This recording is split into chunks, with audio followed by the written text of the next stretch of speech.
Good evening, afternoon, day, wherever you're at. We're back, we're back at it again. So this one's going to be kind of like several topics, really.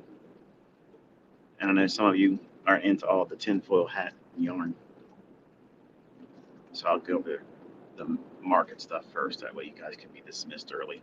I don't like to listen to this stuff because it gives you nightmares or makes you uncomfortable or bores you or you don't believe in it, and it's fine. First and foremost, I know some of you guys like to take these discussions and upload them onto YouTube, and I have no problem with that. My only request is on this one, when I say we're in a tinfoil hat discussion, do me a favor so I don't have to remove it from your YouTube channel. Don't put that portion up. I don't want this stuff on YouTube. Okay, so if you put it up, I will take it down, and it will come down. So you're welcome to put the other stuff I put up about Twitter Spaces, about trading and psychology. I have no issue with that. You can collect ad revenue off of that. I don't care. But the tinfoil hat discussion stuff, I don't want that on YouTube. So if you would be so kind as to extend that courtesy to me, I will be on the right footing with this discussion. A little bit of housekeeping in the beginning. Tomorrow will be my last discussion, observation, study um, with markets, Twitter or YouTube until April 10th. I'll be observing Passover. No, I'm not a Jew, but I am a Christian, and I many years while I was doing private mentorship, I worked through that holiday, and I regret it every time. So I'm not doing it anymore. So nothing's wrong, nothing's amiss. I'm just simply taking some time to be with the Lord, and that's what I'll be doing. And we'll be back at it again on the following week, Tuesday will be my first live stream. Okay, so the 11th of April. So today we had a live stream, and I mentioned earlier on Twitter that we would see a couple of those levels reached pre-New York session, and we had those deliver. And then I mentioned that the actual morning session itself would be a little bit difficult. So lower your expectations. And you've seen obviously how muddy the waters were. Market chopped up and down, stayed in a really, well, not a very satisfying range. But even through all that mess, if you're looking for a model that you had to be testing, not that you should have been trading today, some of you look at the chart and the things I talked about during the live stream and saying, how can you say you shouldn't be trading it?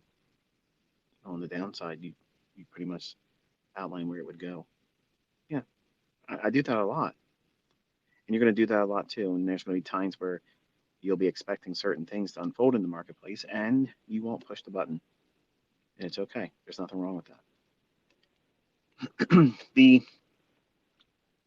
The week prior to what you, I guess, would call Easter, I don't like to use that term, but when there's a holiday like this, generally there's a lot of money that sits on the sidelines. So for those that are wondering why I'm not looking to do anything next week, also is I'm just not looking to take on risk. I'm not looking to do that. I don't want to promote the idea that everyone else should be looking at the markets like that, even if you don't share my same faith.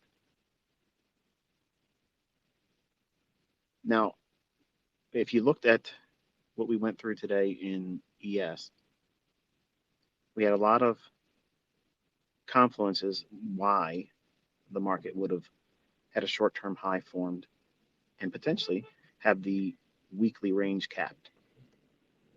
And what do I mean by that? Some of you may have not understood what I said earlier, and maybe you haven't gone through the core content lessons, and maybe you haven't kept notes. Maybe you didn't hear me talk about these things in other lectures and such, but when the market has a one-sidedness, in other words, for the weekly range, If the majority of the weekly range across the daily candles has been predominantly one direction, which is pretty much what we've seen since Tuesday,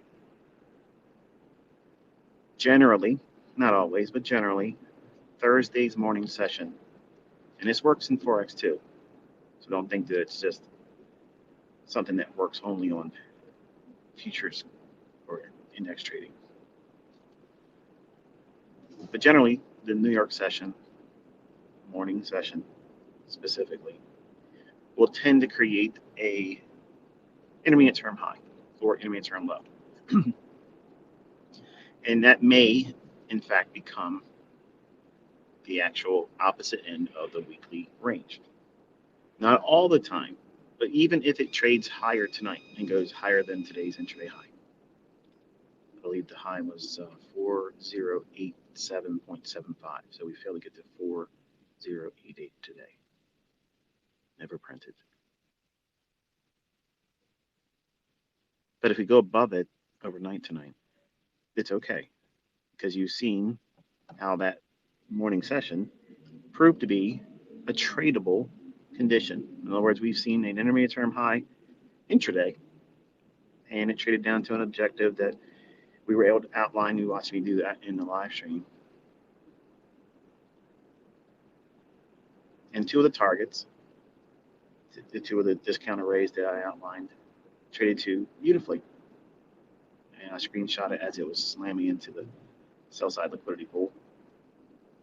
And it only went one tick below that from the time I screenshot it.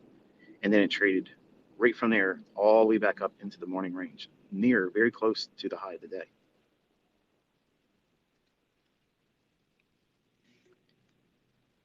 Now, if you look at a day like today and you're arm wrestling with how maybe you were trying to push the button, maybe you were trying to participate in the morning session move lower, and maybe that created an issue for you in terms of fear of missing out, fear of getting it wrong.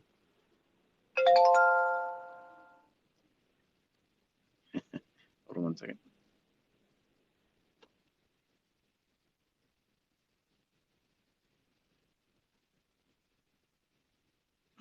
Usually I put on my do not disturb because people like to call me when I'm doing these things. I have a text message from someone I don't want to hear from right now, but I'm going to talk to when I'm done. Not a hater.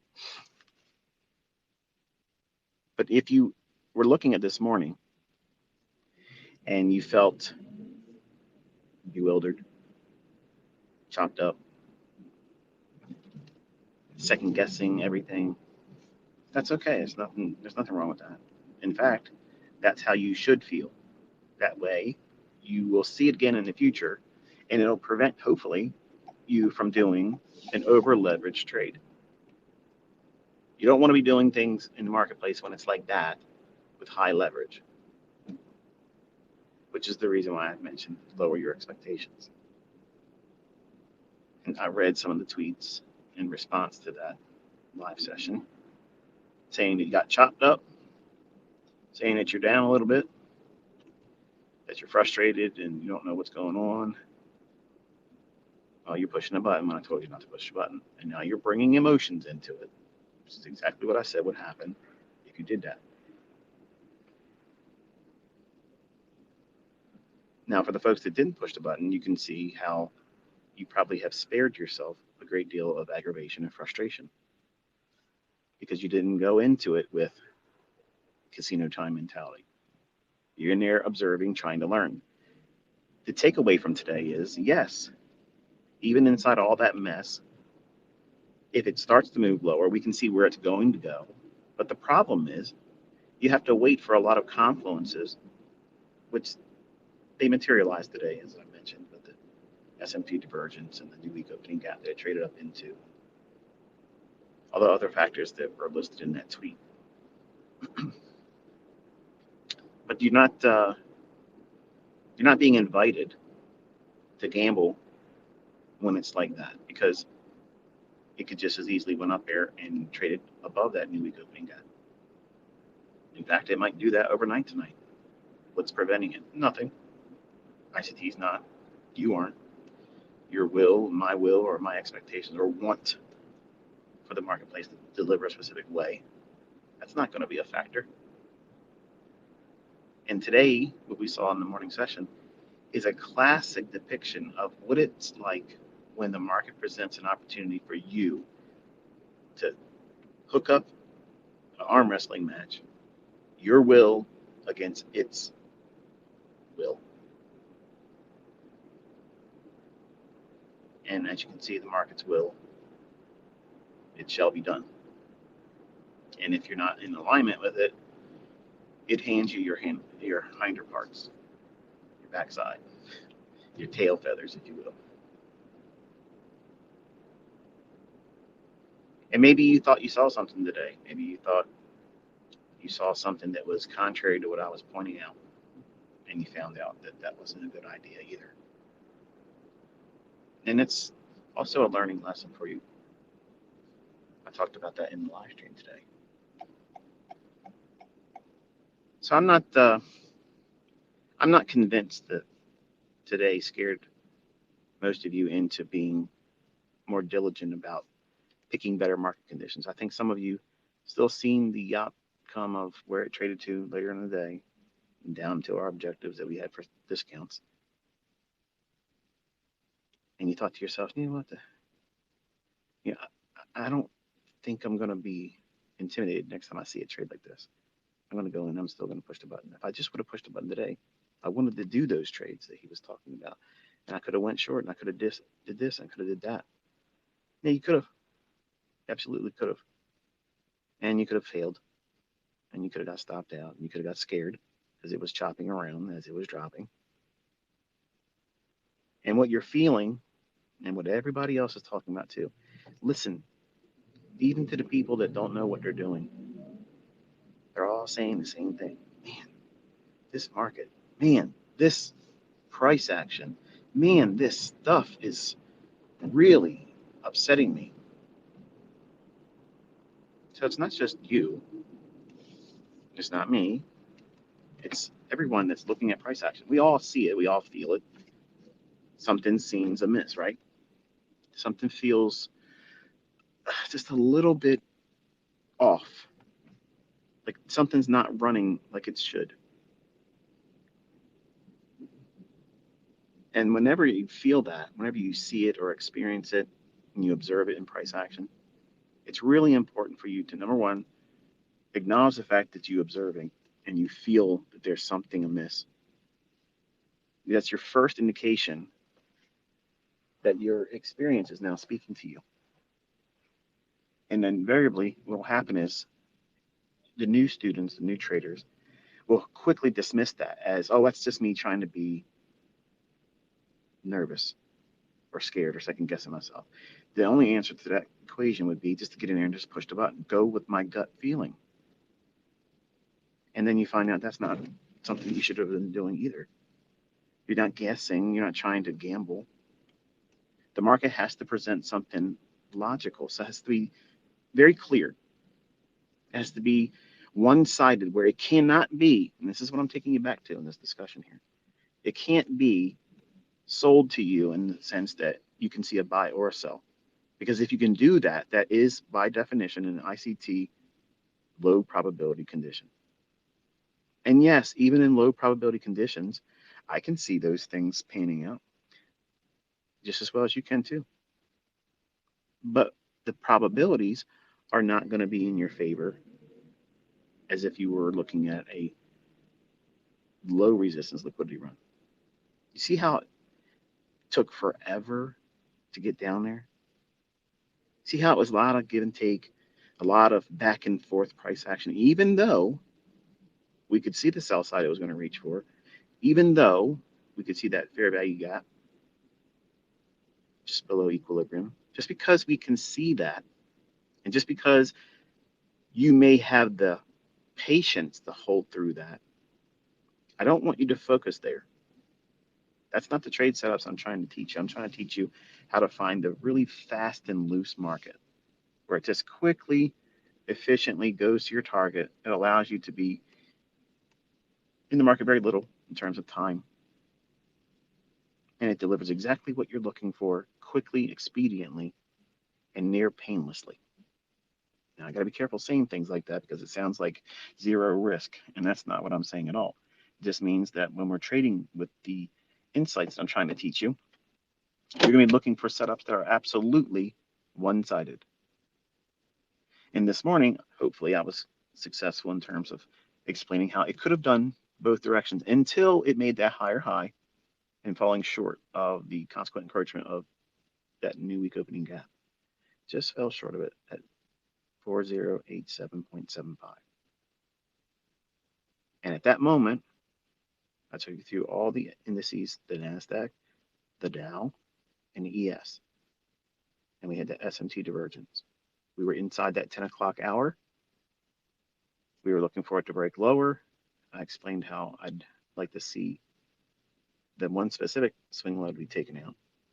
And I wouldn't look at the relative equal lows as a shift in market structure because it's potentially both directions. Now, that SMT divergence could have been erased quickly. Dow could have snapped up there, changed everything. Because the market was consolidating back and forth, instead of just making one pass higher, failing, and one single pass higher, and then breaking down. That's a clean market. That's price direction that's easy to spot and predict. But when it has multiple high, low, higher, low, higher, lower, low, higher, you're in a condition that could easily become seek and destroy. And seek and destroy many times starts off where it feels like you know what you're looking for or what it's likely to deliver to you. And it takes it from you. It's like a carrot that's just dangled in front of you. Like, here's the easy money. Come get it. Get it. Just all you gotta do is push the button. And as soon as you get in there, you regret it because it runs the other direction immediately. And that's what this morning was doing to a lot of traders. And my goal is for you to anticipate these types of movements in price so that way you don't fall victim to getting in there and trying to impose your own will or block out the two-sided or dual nature of price delivery that is available in those conditions, meaning it's easy for someone to use my concepts and justify both directions. And if that's the case, that is low probability. That means you cannot frame a low resistance liquidity run where it just runs quickly and the price action is really clean. If you go back and look at your charts, and this is what you should be doing when we're done talking this evening, you want to be looking at it and taking note of how many times each individual 1 minute candle overlapped the previous. Back and forth, back and forth, back and forth. That is a market that is struggling to trade outside of a holding pattern. All it's doing is moving just a little bit, coming right back in, moving a little bit, coming back in. And it might eventually drift to an objective that might be visible to you. We outlined it this morning, but it doesn't feel like it wants to get there in a hurry. That's another classic signature of a low resistance liquidity run. A low resistance liquidity run is what you're trying to get good at spotting, anticipating, expecting, and engaging. High resistance liquidity runs is what you're trying to observe and learn how to spot so you don't have to go in there and trade them. So you have to know what both of them are. You have to know what one is so you can hopefully avoid it, or at least at the very minimum, know not to overtrade, not to do 5 trades, 6 trades, 12 trades, break every rule because you're in drawdown. By looking at only the high probability conditions where the market is offering you a low resistance liquidity run, those moves are very forgiving. Whereas these, days like we had this morning. They're not all that forgiving, meaning when you're wrong, it's very difficult to get yourself out of the hole that you dug yourself into. And for some of you that were pushing the button when you knew you shouldn't have done it, you saw how hard that was. Learn from that. It's okay. There's no shame in it while you're learning, but it is shame when you don't learn from this and you start doing it all over again. When you know that the conditions are indicating to you that we are in high resistance liquidity, and you're probably hearing me say that so much. You're like, when is it ever going to be low resistance liquidity runs? I know, but we're in a climate right now that is very, very hard to work with. So you have to be very diligent about what it is you're looking for. You have to be very patient, and you have to be, well, shrewd. Demand a lot in terms of what the market's offering you for a setup. Whereas when we are in low resistance liquidity run, I mean, I could just simply go in here and say, okay, well, here's where the liquidity is going to draw to, above or below the marketplace. So we already have our bias, we have our direction. That's easy. Then go in there and just pick any opposing PD array. If we're bearish, we're looking for anything to get short on. Institutional order flow, bearish order block. You think about the examples I show you. All the recorded trades, they are low resistance liquidity runs. Look how many times I'm entering on a pyramid entry and how many opportunities there are with that. How many opportunities did you see getting in today to get down to that sell side? Not many. And it was very clustered. Like it was a mess. It was like a 5-year-old took a crayon for the first time and tried to color you a picture. It was scribbled up and down, up and down, up and down, back and forth, and still ultimately getting down to where we were looking for. But the drive there, the travel getting to that destination was very long, very, very uncomfortable. And that's the difference between a high resistance liquidity run versus the trades that you see me recording where it just runs really nice. So I guess in a lot of ways, when those individuals that don't like me or want to smear me or whatever, they'll say, "Oh, he's cherry picking." I am cherry picking, absolutely cherry picking. They're going to take this soundbite completely out of context, but I'm cherry picking the low resistance liquidity runs, just like I'm cherry picking those when I'm tweeting. I'm telling you where they are, so that way you can study them. But it would be unfortunate if I was trying to mentor you and only giving you the candy only, just like books and courses and things. Everybody has a way to get in. Everybody has a setup that they think works, but nobody knows how to navigate the treacherous waters, those storms out at sea where you just don't have dry land to take shelter on. You just got to ride it out. Sometimes we'll be able to see these storms coming in and we'll batten down the hatches and dial back our frequency, dial back our risk, and or simply say we're not going to do anything today because it's high resistance liquidity. That means it's going to move around, yes, but it's going to move around in a manner that we aren't really interested in. So you just observe it, tape read it, paper trade it, whatever.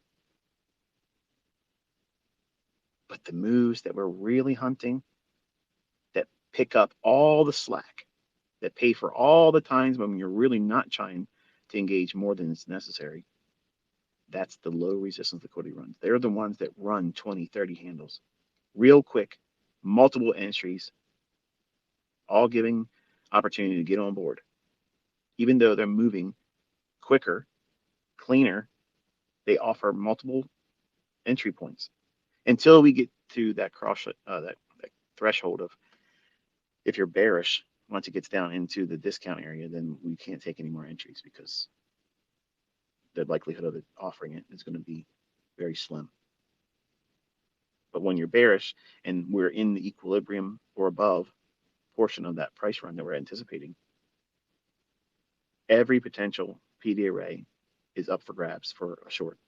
And that's what I'm showing you when I'm doing those examples where I'm recording multiple entries, building up a larger position, 6 contracts, 3 contracts, 1 contract, or 6, 5, 4, 3, 2, 1. I'm really trying to build it up. Today was not a day that I would have been able to go in and do a pyramid entry on any of that. Now, when you hear that, it's like, well, that sounds like kryptonite to ICT. Well, it is. I told you I'm not interested in trading those.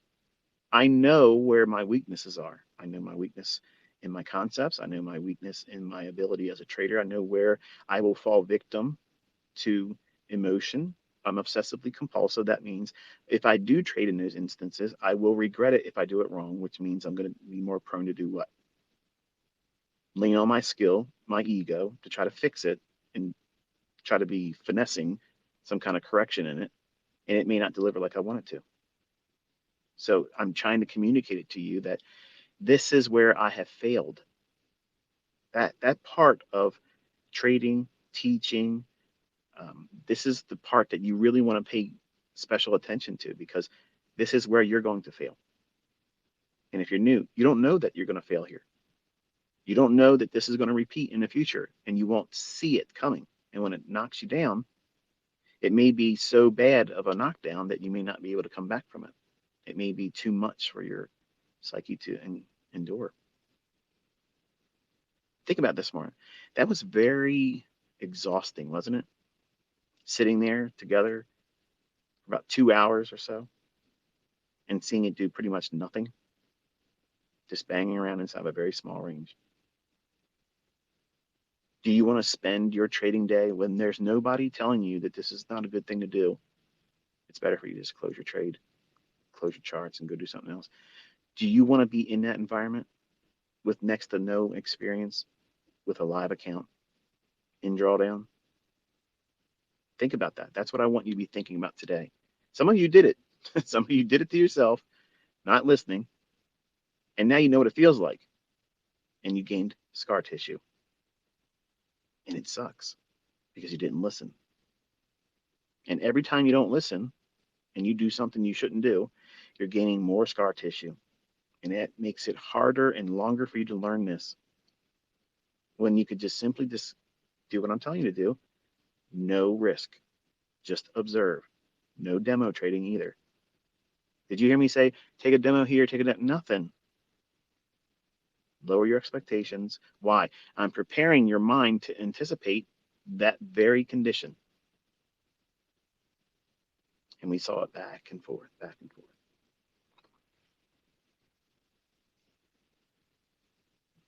You will not, you won't likely blow your account on days that are just absolutely one-sided.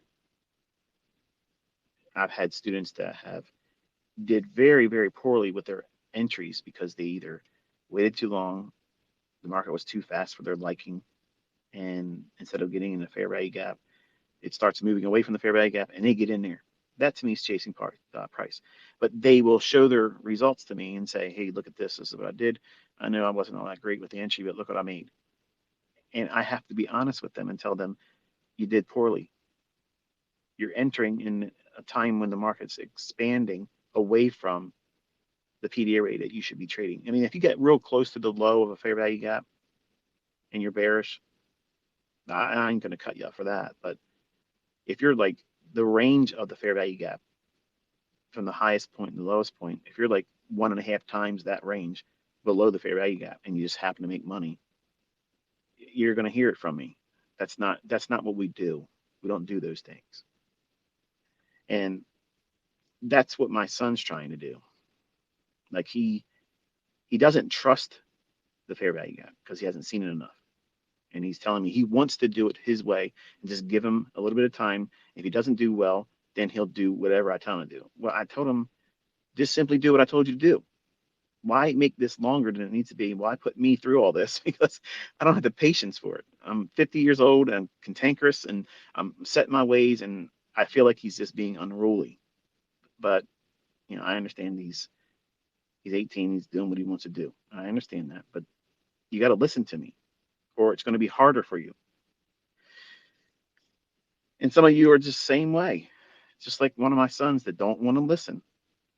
Good sound advice, and you don't want to listen. And he's not feeling too good about himself because he's trying to do things through ignorance, not knowing what he's doing. And he's seeing the difficulty in it. And he's chasing. He waits for it to move a little bit. Once it starts moving where he thinks it's going to go, and it's not all the time correct where he thinks it's going to go either, chases it. He's outside of a PD array. He's outside. He's waiting for the fair value gap to form, go into it, then move away from it. That's what he's trying to tell himself. That's his confirmation. That's his setup. And that is not a setup. That's chasing price. And I've seen that in my own students, whether it be in private mentorship or in the free mentorship. And it's just a matter of they haven't spent enough time studying price action, the old moves, seeing it over and over and over again. Condition yourself that way you can see it, and then watching it form real time. Observing it through the tape reading, not pushing a button, and then thinking to yourself, okay, it's going into that fair value gap right now, and I'm bearish. It should go up to this point here, and then in your mind, you're anticipating a turn. You're not pushing a button, you're anticipating it. You're expecting it. Inside your brain, the dialogue is, okay, we're inside here. I want to see price repel from here. Reject this area and move away from it energetically in the direction I think the draw on liquidity is. His draw on liquidity is wrong. He's not sticking to the bias. He's not sticking to the expectations that I'm mapping out in the morning. Whatever I tell him to do, he's trying to find something up. It's like an arm wrestling match that's opposite to that. Now, some of you are probably smiling and listening to that thinking, damn it, I thought I was the only one. Just because he's my son doesn't make him exempt. He's having the same human characteristics that everybody has. You want to do your own way, your own thing. Don't walk on the grass. And he's trying to moonwalk on it. And he doesn't know how to moonwalk. So he's fumbling. And if it were anyone else, it would be amusing. But it's not amusing to me because, number one, I feel like he's not listening to me. And I'm giving him time to talk to him about what it is I want to see him focusing on. And it's being disregarded. If it was anything else, I'd be in his ass about it. But I'm trying to be very careful not to break his spirit, because I could very easily come down on him like an ogre and say what I want to say. If it was someone like you all, I'd be like a drill sergeant, and it would hurt his feelings. And then he would have a chip on his shoulder, and then he would be resentful to me, and then he wouldn't learn how to do it. So I'm trying not to smolder this ember I have right now. And I'm trusting that his difficulty he's bringing upon himself will get to some threshold where he says, okay, I tried it my way. Whatever you say, Dad. Remember, he's the one that's the most likely to be combative. He's the competitive one of my boys. He's the more outgoing extrovert. He's the wants to show everybody. And he's seeing, much like that analogy I've used many times, where you show a guy a magic trick and he thinks right away he can go out there and do it. And he doesn't do it. He can't do it. And he thinks that he's watched a few things, listened to me explain something, and he can just go out there and just do it like everybody else does with their demo going into live fund trading. I did 30 trades. 3 of them were right. Fuck it. I'm ready. Let's get out there and do some live trading. I ain't got time to be waiting around anymore. That's the same mentality. And I'm not sure what's going on, but he's doing it his way, and his way ain't the right way. So I guess it could be a little bit comforting for you to feel like even in the household of ICT, the boy wonder, who I know if he just gets his shit straightened out, he could do this better than me. He could. And I can see how I was when I was 20 years old, trying to do things my way when I didn't know anything. He's doing all that same stuff. And hopefully it doesn't take as long for him to snap out of it like it did for me. But I know he doesn't like that coffee shop job, and I don't like him being there either. And the longer he does all the wrong things, that pressure is going to grind on him. It's going to grind on him. I know it'll do its work, and it'll just be a very, very large, jagged pill that he'll have to swallow and say, "All right, Dad, you were right." Okay, that's not important. Now here's what I want you to do, and it's very simple rules. It's very simple rules. The shit I'm explaining to you today in that live stream, that's essentially what I'm teaching him. Look for that. It's very easy. It's time specific. No, no, no, no, no, Dad. Look, look what it did over here on that day. I think that's my model. What? That just happened to move. That's nothing. There's nothing there. Okay, there's nothing there. All right. Well, this is my model. Everything he sees, it's in hindsight that's moved. That's his model because he doesn't want to do the model I'm giving him, which is the same crap that my oldest son gave me. Where nah, I want to do my own way. I want to go into crypto. Okay, I can't make them right. I can't make them do it just as well as I can't make any of you listen to me. The ones that listen, they get it. The ones that don't listen, they go through a lot more hardship. And you can't do that kind of stuff through ignorance and when the market's not being cooperative like it has been for a while now. The market's gyrating, it's moving around. I understand that. But what I'm specifically aiming for setups for myself, and what I'm teaching you as my students to look for, they're not as clean and frequent as we have been seeing. All that means is we're getting ready to enter a time when it's going to get really wild. We're going to have big ranges again, a lot of movement, a lot of volatility, but you can't make that come. You can't make it come faster. You have to submit to it. And that's very difficult for someone that's new. Someone that's new, they think every day is going to be like that. And you're afraid that you're going to miss that big move day, that big trending day.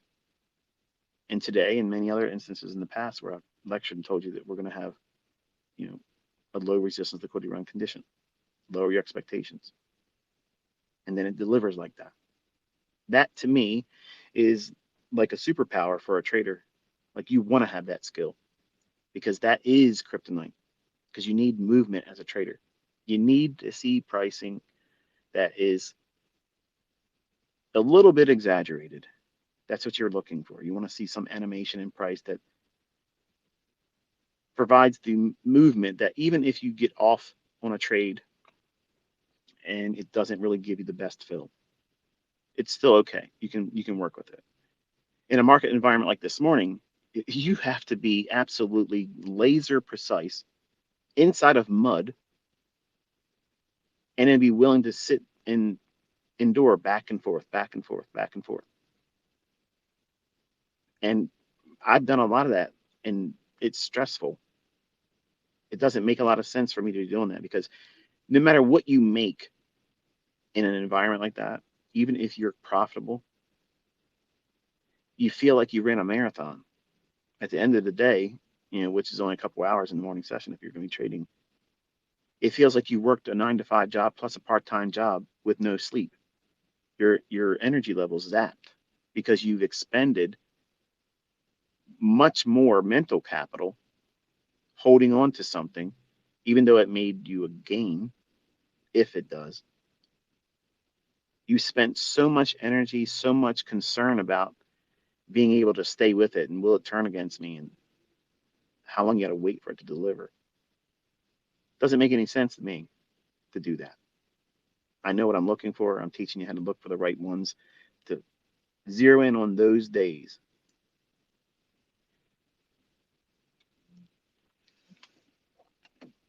So tomorrow we'll be live streaming again. I'll be doing the morning session.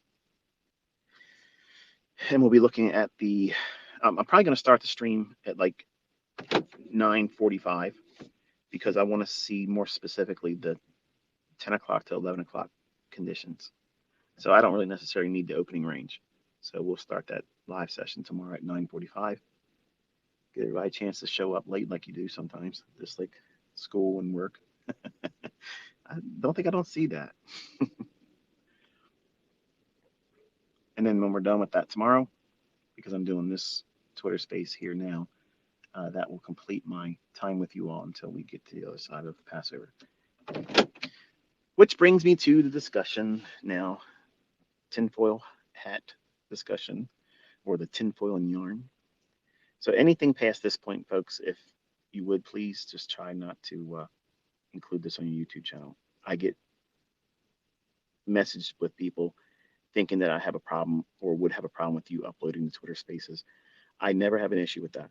I know you guys are uploading them, you're monetizing them, you're getting paid for doing it. I don't care.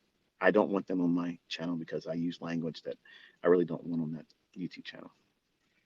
But I don't want this discussion on YouTube. So unless you want me to take all of those live streams or those Twitter spaces down on your channel, just don't put this part up, okay? I promise I won't mess with any of you that are doing other ones. Just this one, don't do it, okay?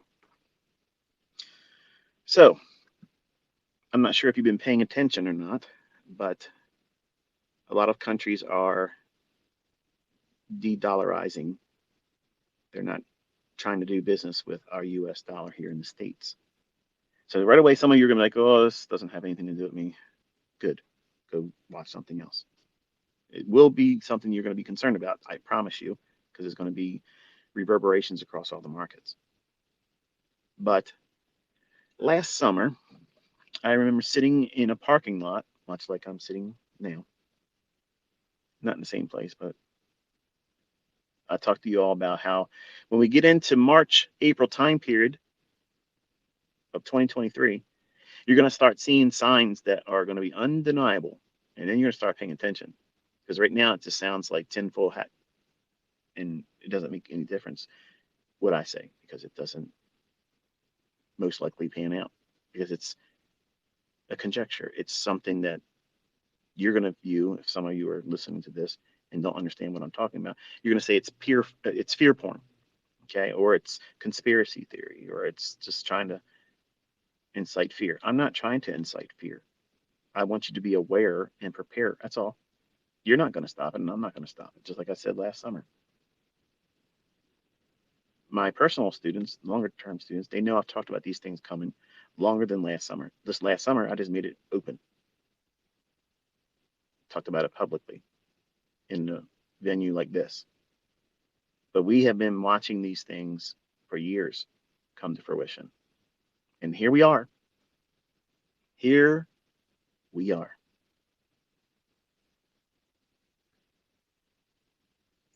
The Saudi Arabia commitment between the US and them for their oil, that's been a long-standing understanding.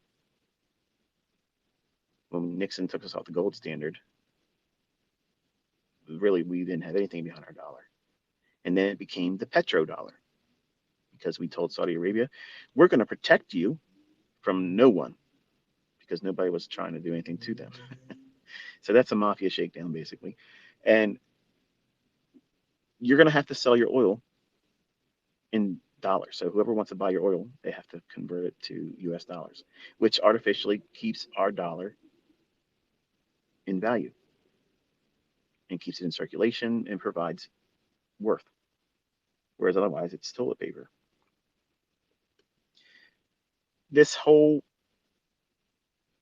house of cards, with what we've been doing as a country, printing money like nobody's business, creating it out of thin air with nothing behind it, literally nothing behind it, now, because Saudi Arabia is joining hands with China and Russia and the other BRICS nations.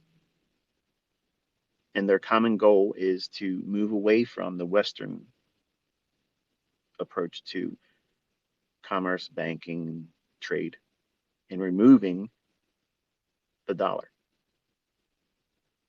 Now, for the folks in the United States, this is something that you need to be really concerned about, because we're fastly approaching when just in a day, maybe as little as an hour, our currency could be devalued in such a way, in such a stunning way, that will present so much violence and uncertainty, and you will be scared for that. When all the stores get looted because all the prices go hugely higher, super inflation, hyperinflation. Look at Venezuela. Be- before I before I lay down tonight, I'm gonna send you a link to a book I think all of you should read. It's circulated around on the internet through a PDF file. I don't want to do that to the author because he put time into producing it and he should be compensated for it. But I know invariably some of you are going to just, you know, not have any couth and just try to find it and share it. And that's unfortunate because these people that are creating content that lived through that episode in Venezuela, how he saw it, how he got through it, how he helped his family endure it, what he was doing, what ideas didn't work, what ideas did. You need to be making yourself, you know, a plan. And if you haven't been paying attention, if you've been just simply discounting it as, oh, well, ICT said it's going to do this and do this, I can still get beans off the shelf at the store. I can still buy a loaf of bread. And yeah, eggs went up to $8 a dozen, sometimes a little bit more than that, but they're not that expensive now. You have no idea what's coming. You have no idea. And I'm sure you're probably thinking, you don't either. Demo bowler guy. You guys talk about track records, man. I've been batting 1,000 when it comes to all this stuff. I've been years ahead of it. And now it's crunch time. The time I told you last summer to prepare for, how was you supposed to prepare? Non-perishable foods, canned goods that last years beyond the dates on the bottom of the can that says Best Buy. Best Buy means it's best if you buy more of it from us. So here, hurry up and use it by this date. And if you don't use it, just throw it away and buy more so we make more money. That's what the Best Buy date is, folks. It's not like milk or bread. When those dates are, well, you have just a little bit of time past that. The milk will spoil, the stale, the bread will stale. Canned goods, I've eaten stuff years past it, and I've never gotten sick, and it didn't taste any different. So I had students that were in my mentorship or still in my mentorship, and were listening to me tell them in 2020, try to amass yourself 6 to 12 months worth of food, and then use that, rotate it out. That way, when there's a supply chain shock, and we ain't seen that yet, you're just seeing the beginnings of it. When you can't get things because everything's too expensive, and the folks that simply won't be able to pay for it, just simply go in and take it. Oh, there's going to be food in the stores. No, there won't. There won't be. And it's going to be dangerous. Think, folks, the United States, we have been the biggest bully for years. And all that stuff's coming home to roost. Oh, we don't like the way you're doing things, and we're going to put sanctions on your ass. The sanctions wasn't hurting them. You think it's hurting Putin? No, it ain't hurting him.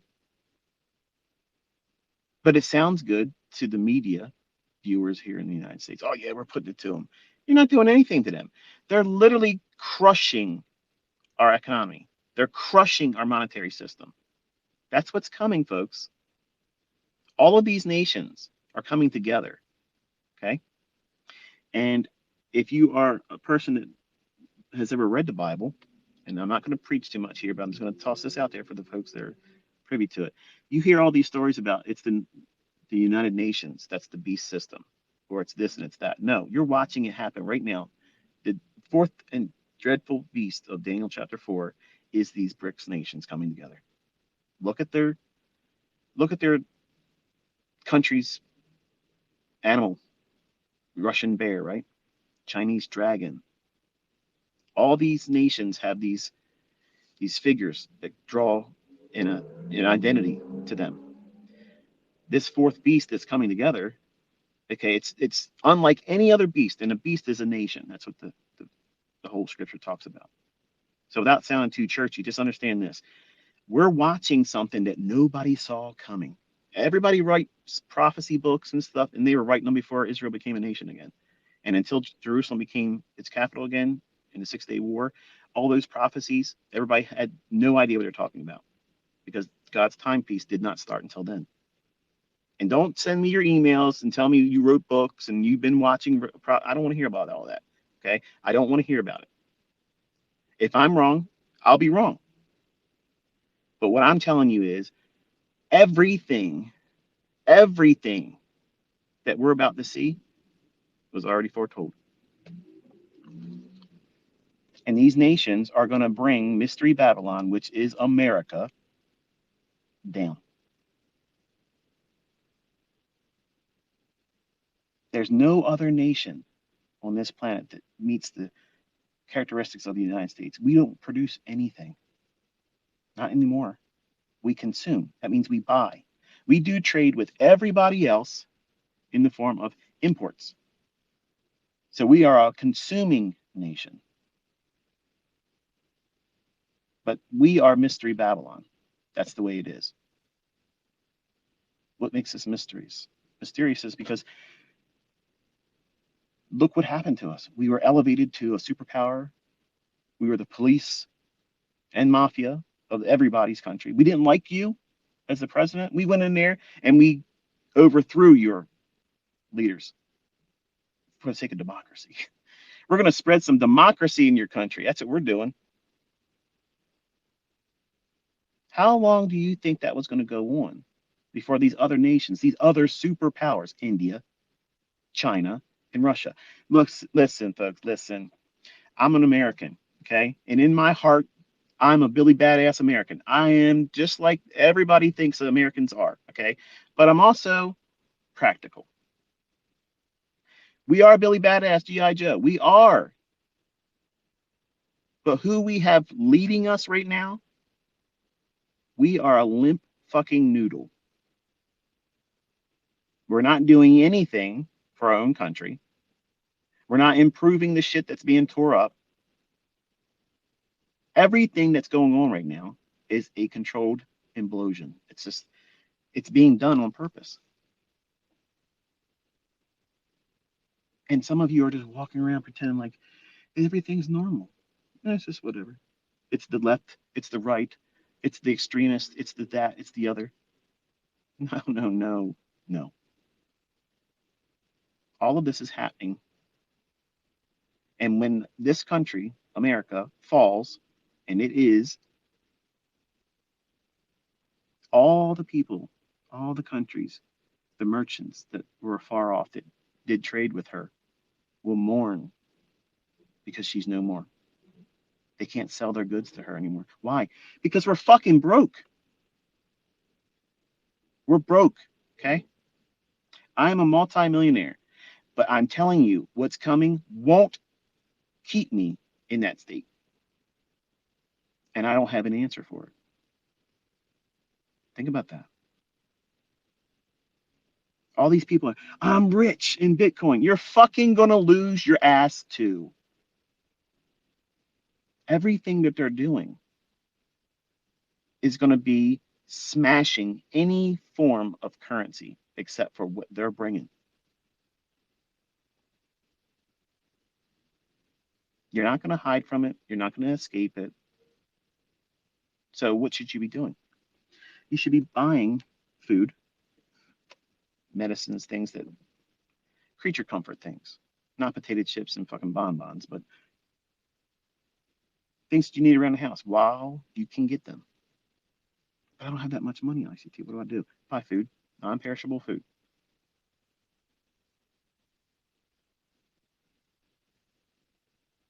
In 2016, when I was on Twitter before the elections, I said Donald Trump was going to be the winner. Not because I wanted him in there. I was interested to see how a non-political person would fare in that condition. But I said, they're going to use him as a fall guy. And damn it, I'm telling you, you might hate me, might think I'm an asshole with everything else and egotistical, this, that, and the other thing. But I was fucking right. I've called this shit perfectly, more precise than some of the trades I call to the pip. And that's scary because I'm going to be honest with you. I have no idea what prompted me to say the things I said when I was talking about it, but I just felt like I had to say it. And I feel that way same right now. And I'm not trying to scare you. I don't want you to be afraid, but this ain't the time to be scared. But there's coming a time when shit is upside down and you can't afford anything. Our country, okay, our country is going to have such an inflation and your money is going to be next to nothing. That's what's coming. But don't be afraid for too long because the solution's right in the offing. It's the central bank digital currency. After all, they got to have a solution for the problem they're bringing. They got gasoline, a rag, and a match right now. And behind them, they got buckets of water. They're going to start the fire, spread it, and say, look what we got to deal with. Don't worry. We're from the government and we're here to help you.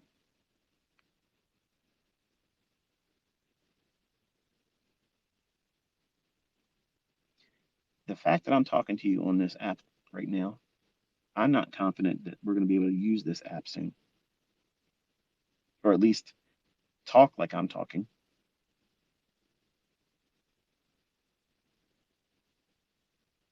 There's a bill in the United States that you're trying to pass through, dubbing it the TikTok bill.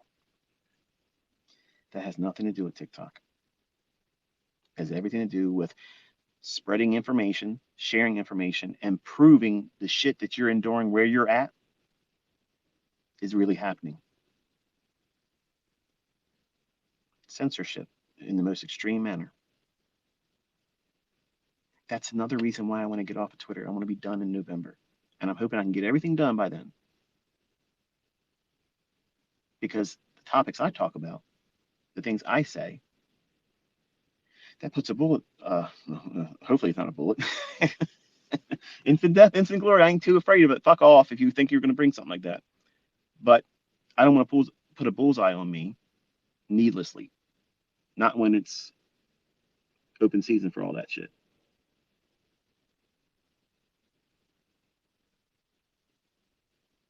They don't want us being able to communicate. When shit starts going down, they want to be able to. Well, think about when war takes place. What's the first thing you do to your enemy? Cut communications, cut off rationing, any kind of food supply and water, power. So for this type of unconventional warfare, which is what's going on in our country right now, and you don't even see it, do you?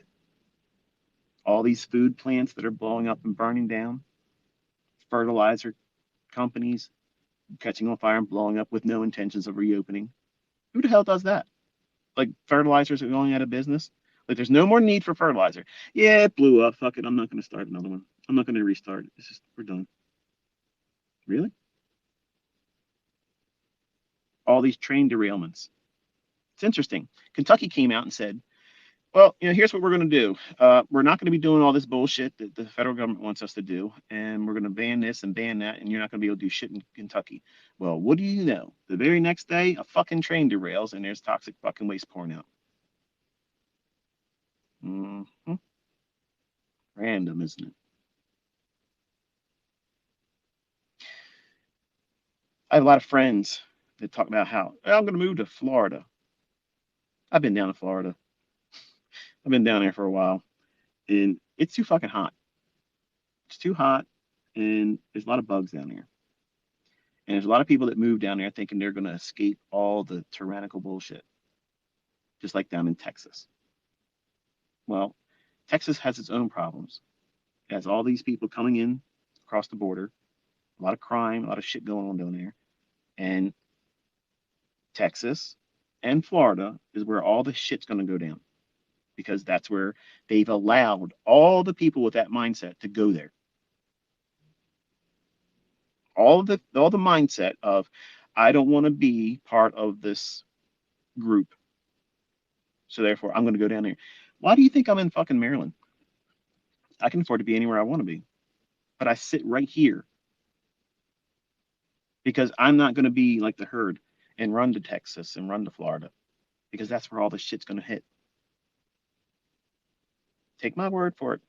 Watch and see. You're seeing train derailments and toxic fucking waste bullshit in Ohio, which they're still mishandling. Then in Pennsylvania, going into Delaware, thousands of gallons of toxic shit going in their water supply. And we're getting all of our stores here locally, and we're in Maryland. All the water was gone, except for the stuff that nobody wants to drink. Think about it, folks. What are you going to do? This has nothing to do with fear, okay? What are you going to do when you can't get fresh drinking water? What are you going to do for your child that maybe requires water for its food preparation? But your water is potentially tainted and you can't go to the store to get bottled water. Where are you going to get the water from? See, these are the types of things that Venezuela didn't think about until all the shit hit there when their currency was devalued and everything went upside down. As much as this sounds like it's impossible, it's never going to happen in America.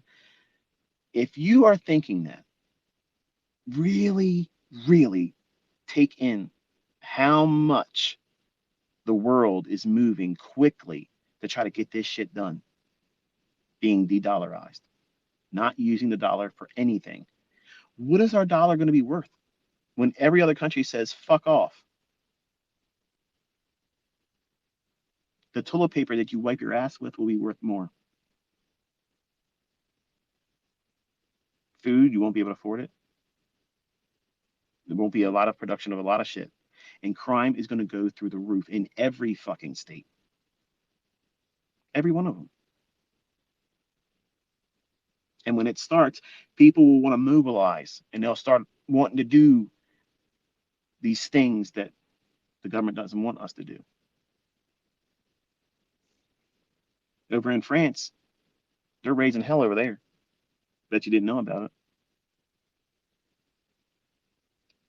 They're telling our government go fuck themselves.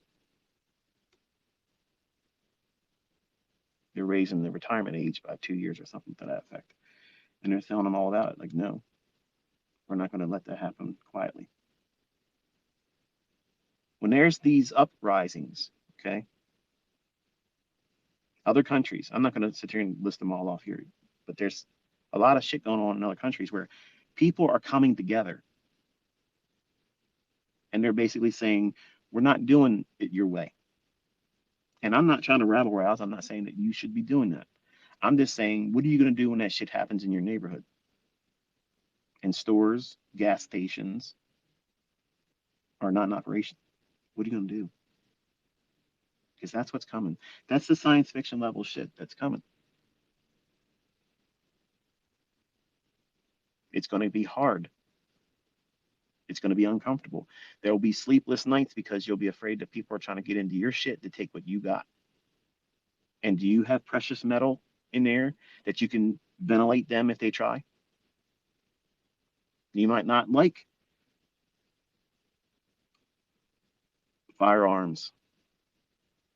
You may be against them, but there's coming a time where you're probably going to wish you had one.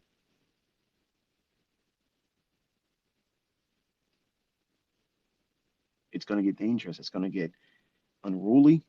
People are not going to be able to get the shit they need. They won't be able to afford anything. And panic will set in. And people that can't eat and can't feed their kids, they're not going to give a shit about you or your family. They're not going to give a shit about your house, what you're driving, none of that.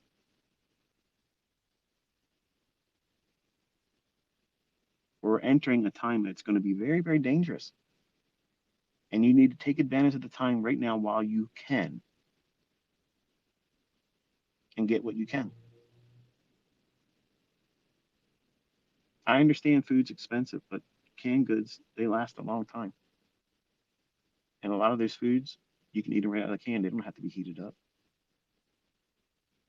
It's better if it is, obviously, but you don't need to. Worst case scenario, you could sit them over top of a makeshift fire. You don't need power to heat that up or gas coming to your house. You can eat that if you had to. And I'm going to be real honest and blunt right here. I know some of you that are listening to this, you may not like this conversation. It may be feeling, maybe make you feel uncomfortable. It may turn you off that you want to come back and listen to me. That's okay. I understand. It seems far fetched. If you've not been paying attention, then it probably seems completely out in left field. I understand. But in 2010, I was reading that forum on baby pips, knowing a lot of the stuff I'm talking about right here, where we were heading, what was likely to happen. But I thought I had a little bit more time. I don't think I have that much time now. We don't have that much time. And last year when I was talking about it, it probably was easy for you to dismiss it. But now you're starting to see some things. Okay. Even the friggin' news is talking about how the other countries around the world are moving away from the dollar. Do you think there's something magically going to happen that they change their mind? Oh, we're just kidding. We're just kidding, America. We were just fucking with you. We're not doing anything. We're going to keep using the dollar. That's not going to happen, folks. That's not going to happen. And believe me, the fact that we can't answer all that shit at one time. Now, if it was one smaller country, remember when Gaddafi was saying he was going to do his own show and use a gold-backed currency, and they went in there and murdered him right there and filmed it all. They can't do that when it's Russia, China, India, all these other nations. We're in checkmate right now. So, what does that create? What does that present? A 9/11 situation where they have to absolutely wipe the board with everything that went on with COVID. Because people are waking up to that's all bullshit. They've wasted our economy. And I told you it's going to take 18 months before you start seeing the signs of that. And we've been watching it unfold. And then now we're getting ready to go into deep, deep waters of it all. You just can't do a grinding halt like that for as long as we were doing it. And everything's just going to just spring back. Everything's fine. No. You hear these people talking about how the market's been up, right? Like, oh, yeah, we've discounted all the bank collapsing. The banks haven't collapsed yet. They're coming.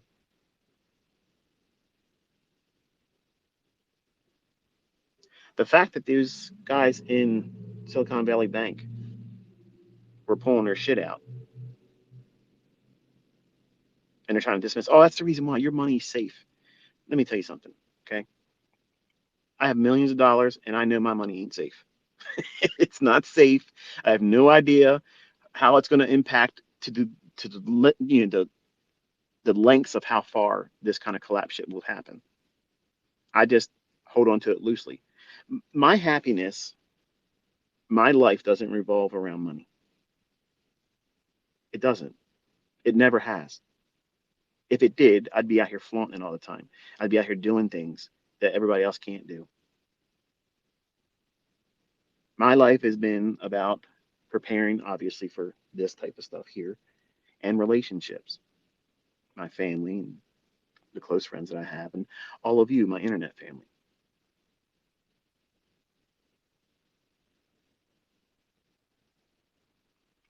But these nations are not fucking around, folks. They had enough. And when it's just one of them, Yeah, we can go there and start some shit with them, and there'll be a war, maybe a proxy war. And that's always been our response. Oh, okay. Well, you're trying to start your own currency and get away from the dollar. Well, you need some democracy. There's a war just broke out. A false flag event occurs, and there it is. Now we're in war. They have weapons of mass destruction. They've done something heinous and terrible to humankind. Now here we are. We're in war with somebody. But now here we are. Billy Badass, Uncle Sam, Bare Knuckle Sam. He's got a fucking bunch of people surrounding his ass right now. He's outnumbered. Yeah, we got some really good technology. Yes, we got some badass weapons. But, but we have a lot of people saying, I ain't joining the military for these people. They woke up. They saw a lot of the shit that we've been going through the last 25, 30 years. These wars, these things, these operations they've been doing, they're not justified. And you're going to send your kids to that shit? My kids aren't going. I'm going to fuck what you say. They're not fighting that shit for you. The lowest enrollments for all military branches right now, we've been seeing that. Maybe you have a teenager like I have. I talked my son, Cameron, out of joining the Navy. He wanted to do it because he has my wife's, let me see how to say this. My wife's cousins, both husband and wife, were Navy, and their children, they joined the Navy too. And he's got a really nice retirement and whatever. But I told him, I said, please don't do it. I would rather pay for his lifestyle than for him to join that. They're not putting my son out there in that meat grinder. Fuck them. Put your own fucking children out there first. Put them on the fucking front line, and then I'll think about bringing mine. But that never happens. So fuck them. So what's going to happen when all hell breaks loose? War. When our currency goes tits up, war will begin. You're all waiting for World War III. I think it really begins when they fuck our dollar. When that happens, somebody's ass is going to be chewed on because our country's going to look for some perfect scapegoat as to why it happened. We had to do this because of an act of war. Any other time, any movement against our currency was viewed as what? An act of war. So what does America do when all these other major nations that are nuclear, India has nuclear bombs, China has nuclear bombs, and Russia has nuclear bombs, and they outnumber us?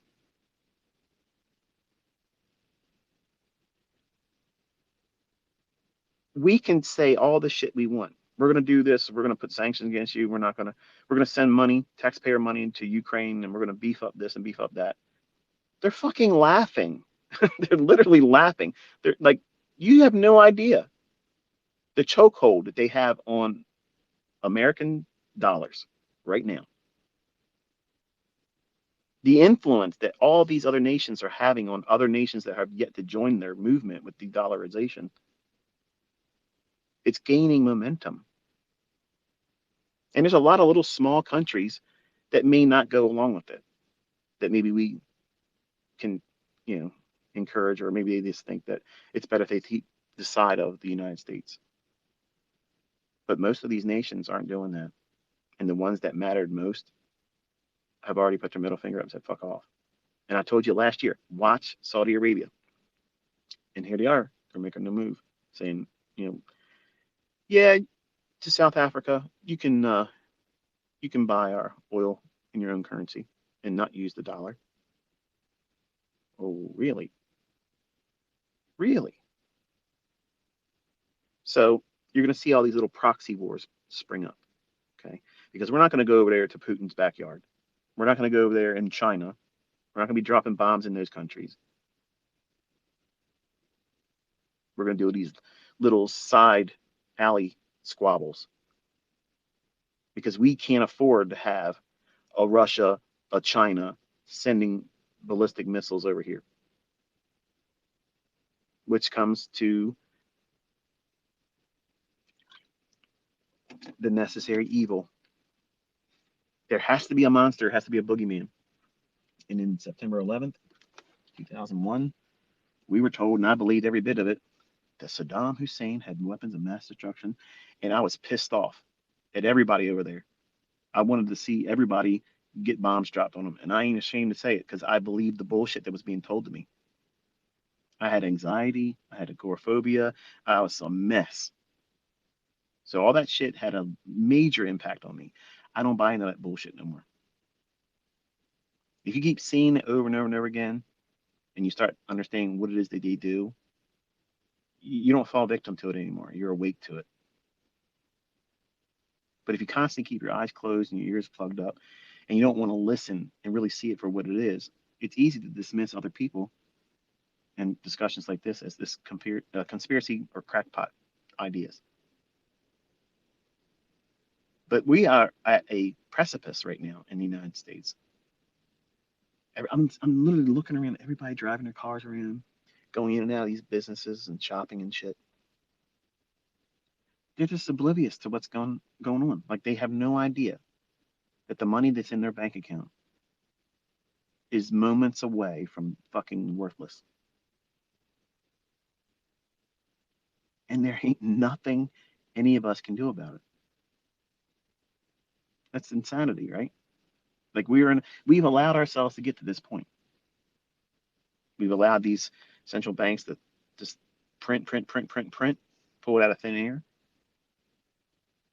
And now they're getting ready to produce bills and laws and things that literally make it illegal for you to do what you'd normally do. Post shit on the internet, use your First Amendment right, share your opinion about your government, about the way they do things, what they haven't done correct. This bill that they're getting ready to potentially put into the law, they're trying to frame it with it's TikTok, it's dangerous, it's taking your data. Everybody's fucking data has been taken. As soon as you touch your phone, literally, this is what happened the other night. My son Caleb was at the house, and we were talking about weird shit like animals taking out other animals and how killer whales can dismantle a great white shark. And we ended up talking about something about the cartels. And I said, yeah, years ago, I was on the wrong side of YouTube. And I saw this video that said cartel. And it had these two guys standing there in the thumbnail. I was like, it's 2 o'clock in the morning. I'm not trying to go to sleep. It's Saturday night to see what this thing does. And I wish I never would have watched the video. This guy's taking a chainsaw to these men and literally just tears them apart right on YouTube. And I wish I could get that out of my brain. Like, I wish I could have never seen that. I didn't know what I was about to see. So, by me talking about that with my son, and then we transitioned from that into the topic about killer whales and great white sharks and shit. And then some of you were listening to me about trading. You're wondering, well, how the hell did we get on this topic? Again, this is a tinfoil hat. I told you once we got past that certain point, we're not talking about the markets anymore. We're talking about shit that's outside of the markets. Conspiracy stuff. Well, we started talking about this cartel shit, and I talked about how I saw that video. And then I said, there's a video of this great white shark that's being held upside down by a killer whale, which allows it to drown because you turn the shark upside down, it's disoriented basically, and then it will drown. Well, a killer whale knows that, and it did it on video. So I went to go to YouTube. I grabbed one of my chairs at the dining room table and I spun around. I said, here, look at this. Open up YouTube. And the first video suggestion was cartel chainsaw murder. That means that my laptop was listening to me because I don't look for that shit. So you're all pissed off and like, oh, listen to these Republicans making a case. Oh, you're using TikTok. I don't use TikTok. My wife fucking does. I can't stand it. And many times her phone has forced ads on her by listening to our conversation in the car.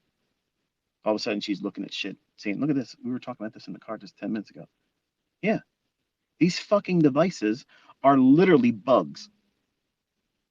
It's espionage. And you're paying for it.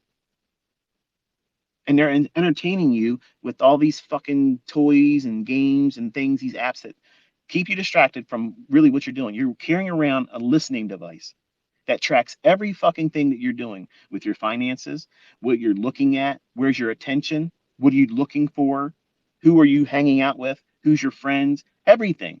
This is a CIA FBI dream country. It's a wet dream for people that want to abuse power. That's what this is, and you're holding your hand right now. You're listening to it.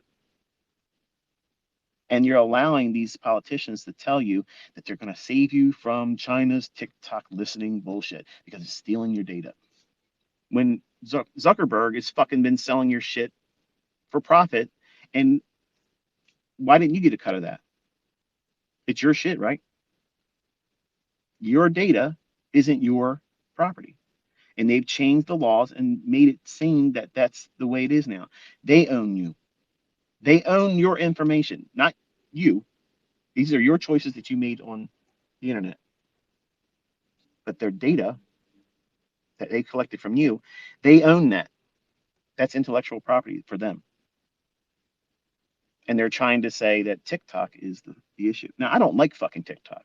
I can't stand it. And I'm not trying to defend TikTok. But what I'm trying to tell you is this bill that they're trying to push in is literally a bunch of bullshit. It's a Trojan horse, meaning that they're going to use this to usher in more liberties and freedoms to be stripped away under the guise of protection, just like the Patriot Act. They call you a terrorist, boom, you are in jail, no representation, nobody sees you. It's over for you. You have been fucking erased. That's not constitutional, but yet there it was. This is just like that, but on steroids, because now they can put you in prison up to 20 years and fine you $1 million for doing something that you're doing right now. That is a way to keep people from rising the fuck up and sharing information. When shit's deep in your neck of the woods, they're going to make it so you ain't doing it. You're not going to spread this information so where other people can see it and be informed and prepare. Or war crimes. There won't be any documentation of that. Won't be any spreading of that kind of shit going on. First rule of engagement, kill comms. No communication. So that way you can't communicate with allies or ask for backup when the shitstorm starts coming down. We're at that stage, folks. It's coming. Social media, it's been useful up to this point because they brainwashed all of you. They've only showed you one side of the same coin. So that way your votes will be swayed. But now they don't give a fuck. The people that are in office right now, they're all World Economic Forum cronies. All of them. Every world leader out there right now have been placed in by that organization. They're all part of it. And Putin is too.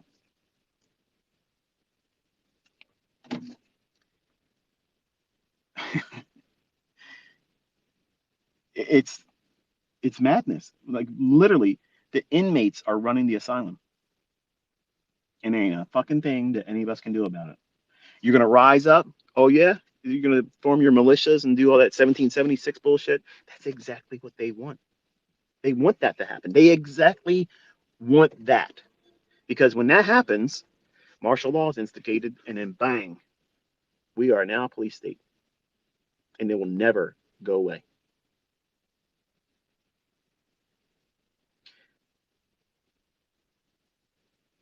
If you look at how art imitates life, many times art is a precursor to what we end up enduring in real life. Movies, some weird outbreak of some contagion comes in, and people have to deal with that. And it's horrifying to see everything that's depicted in the movie. Oh, but it's in the movie ICT. Don't get too wrapped up in all that bullshit. Yeah, I get it. Okay, but there's a reason why they call it TV programming. They're programming your response to it. So that way, when they say, there's a terrible fungus in the flower, well, what are you going to think? You think that it's the fucking The Last of Us series, and all of a sudden you're going to have a fucking cabbage growing off your forehead wanting to eat people. That's priming. Okay, they want people to have irrational fears. What I'm talking about is not irrational. What I'm talking about is not to incite panic. It's to wake you to fuck up and see what's really going on. And it's about to get real stupid. The things that they're trying to put in place literally strips any rights as an American. So if there's not going to be any respect for the Constitution, not that we've seen a lot of that anyway, and if there's no more US dollar in the sense that we're used to having it right now, well, shit, let's just do it all up and just make it impossible for anybody to do anything. Or you go to jail for 20 years and fine up to $1 million. You want to have something scary? Read the shit that they're trying to put out there in that bill. Really read it because it's bipartisan. It's not just the Democrats trying to do that. The Republicans are doing it too. They're bought and paid for. They're all actors in this theater. This whole world is a fucking stage. And we are the ones that's going to be left holding the bag. They're getting rich. They're making all their moves in office. And now they have power. All the right people that they want in office are there. Even all these people, Lindsey Graham, these fucking clowns, these people are operatives. They are all part of it. Ron DeSantis, I'm sorry to break your hopes and dreams about this guy, but he's not the replacement for the Trump. And Trump ain't an answer if he was to get reelected. I don't think he's going to get reelected. He shouldn't be. Let's put it that way. But they're trying to get people pissed off. They want people to rabble rouse. Oh, we're going to arrest Trump. Who gives a fuck? Who cares? Maybe he did something that deserved it. I don't know. But I'm not going to fucking riot and go crazy for fucking that guy. I wouldn't do that for any one person. But they wanted to see who was going to bite that. And it was interesting. There was hardly nobody. So they know they can't get our populace whipped up into a frenzy like they are over in France. They're in the fucking streets throwing down. They're going wild over there. And they have beat the American populace into such a submission that they'll just take whatever that's given to them now. They're literally telling them, we're going to protect you from TikTok, but really, we're going to take every fucking right away from you and potentially be able to throw your ass in prison for 20 years and write your ass off if you do things that we don't like. Any transaction that meets their definition. Any transaction. Really? Wow. That's overreach. That's really government overreach. And people that know and understand the gravity of that bill, they may have been on the left side and they may have been on the right side, but they're not a politician. Not in the sense that we see these people up in the Capitol Hill performing this bullshit. But people that would be at odds with one another. Oh, you Trumper, you MAGAs, or what do you call them, maggots?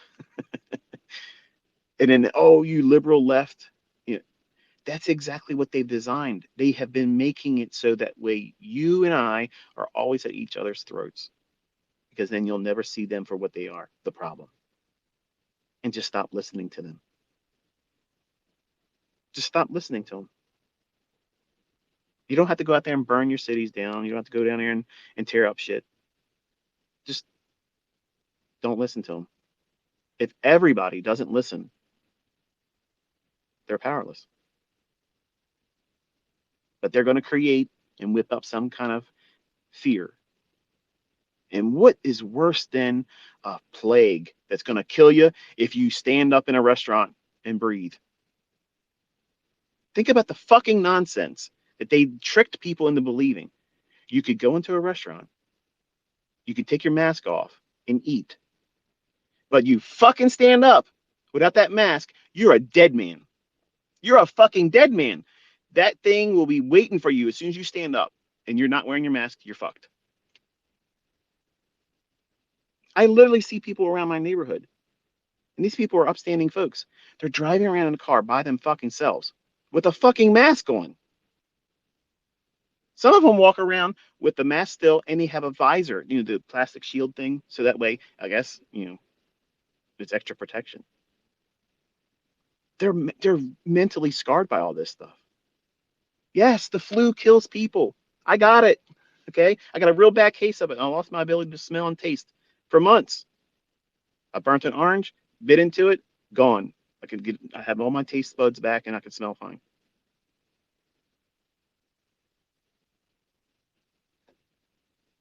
I didn't have to go on a ventilator. I didn't get the shot. I won't get the fucking shot.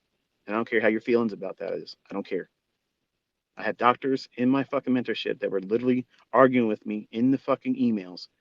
And I literally was just simply saying to them, I understand. I understand. Okay. I understand. Trust me. But I also know people that fucking died from that shot. One dose, smoked, heart and brain, inflamed, dead, perfectly healthy people. So now my question to you is, what is the scary boogeyman condition that they're going to have to create to get people so fucking wrapped up in fear that they're going to listen to what the government tells them to do? Think, what would it be? Chemical warfare or nuclear? Can you smell nuclear fallout? No. Do you have a Geiger counter in your house that if they said fallout is moving right now, there was a bomb that just dropped here, it came from so and so, China, Russia, something, and there's fallout coming in your way, don't leave your house. You can't see it, you can't smell it, you can't taste it. That's a scary fucking situation, isn't it? Think about it. Think about that. You think about these people that were in Ohio, that they're fucking poisoned now. They have dioxins everywhere up there. That shit is so carcinogenic. It's literally a death sentence for them. And they fucked around up there and let these people fall victim to that. And they're trying to move that shit that they've dug up and cleaned up. They're trying to push it in other states. Does that sound like they got their best interest for the public in mind? Fuck no. Think, folks, think. They're going to have some kind of scary ass event. They already got Russia and China. That's the dynamic duo, twin powers. It's going to crush the United States with nuclear bombs. So imagine this for a second for a plot. A small tactical nuke is used somewhere in the United States. Think about this now. It's going to be across the headlines eventually. There was an explosion, a mushroom cloud. People are going to be sharing it on social media. Look at this shit. You're going to be scared shitless then. Is that going to happen where I'm at? Is that stuff going to blow in my direction? What's the wind and the weather right now? Because that's exactly what we were doing over here when that shit went down with that train derailment in Ohio. I'm just about 200 miles away from that, in the wind direction of that. And we have streams that come down through gunpowder and all that stuff, I'm sure, seeps into my well water, which is why I have 8 motherfucking distillers.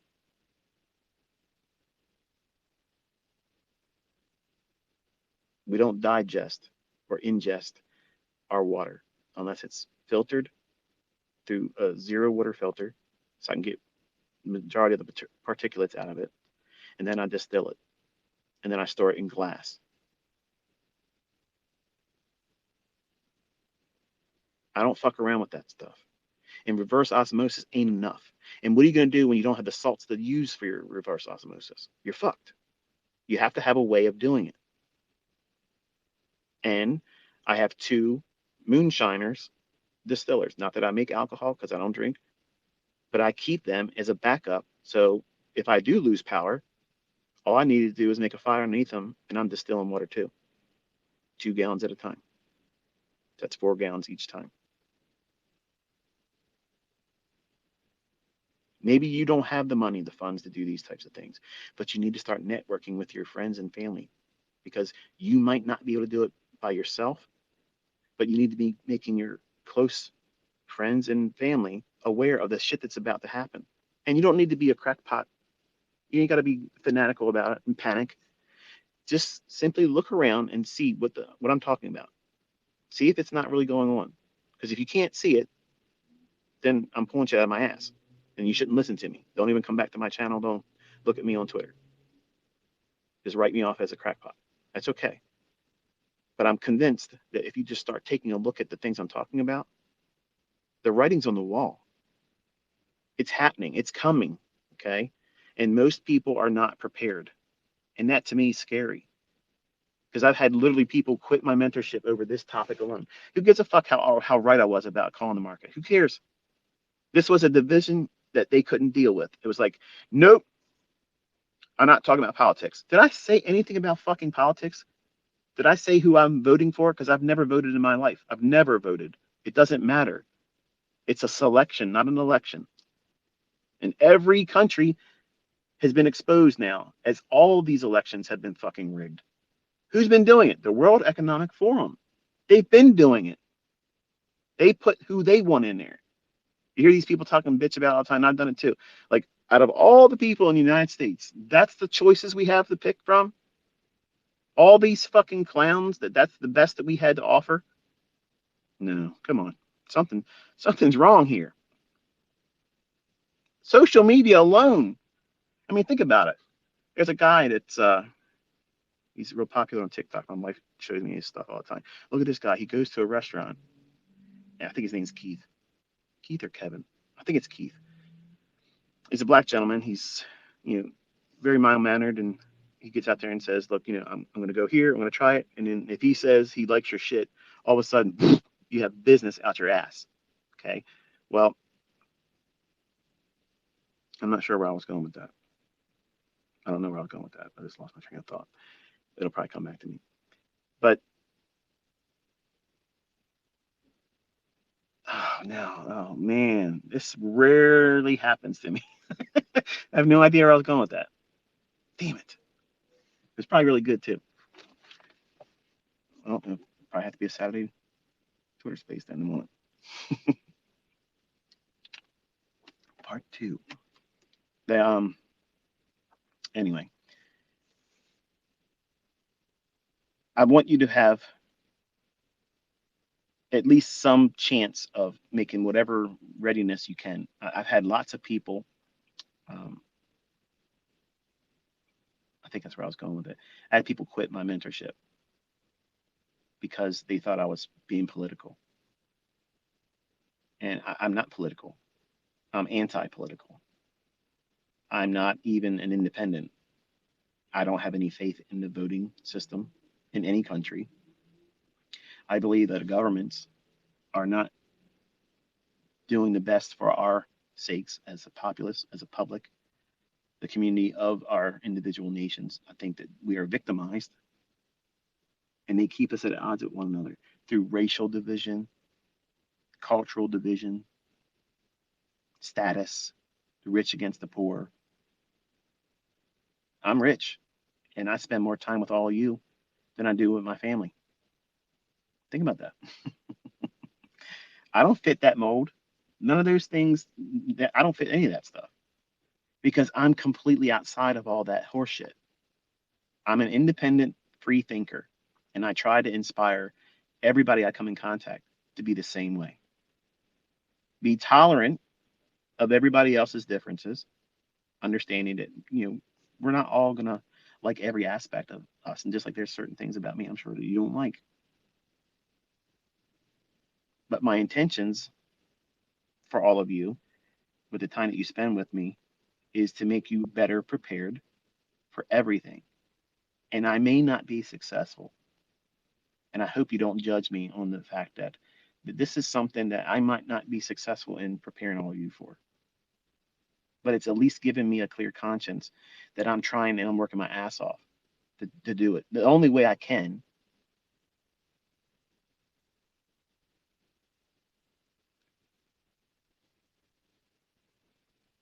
But what are you going to do?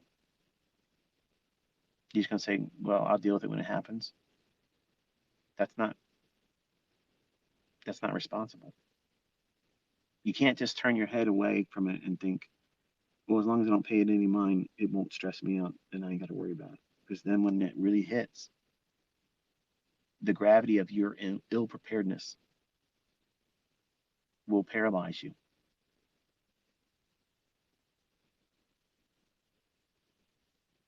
Food. Listen, folks, it doesn't cost that much, really.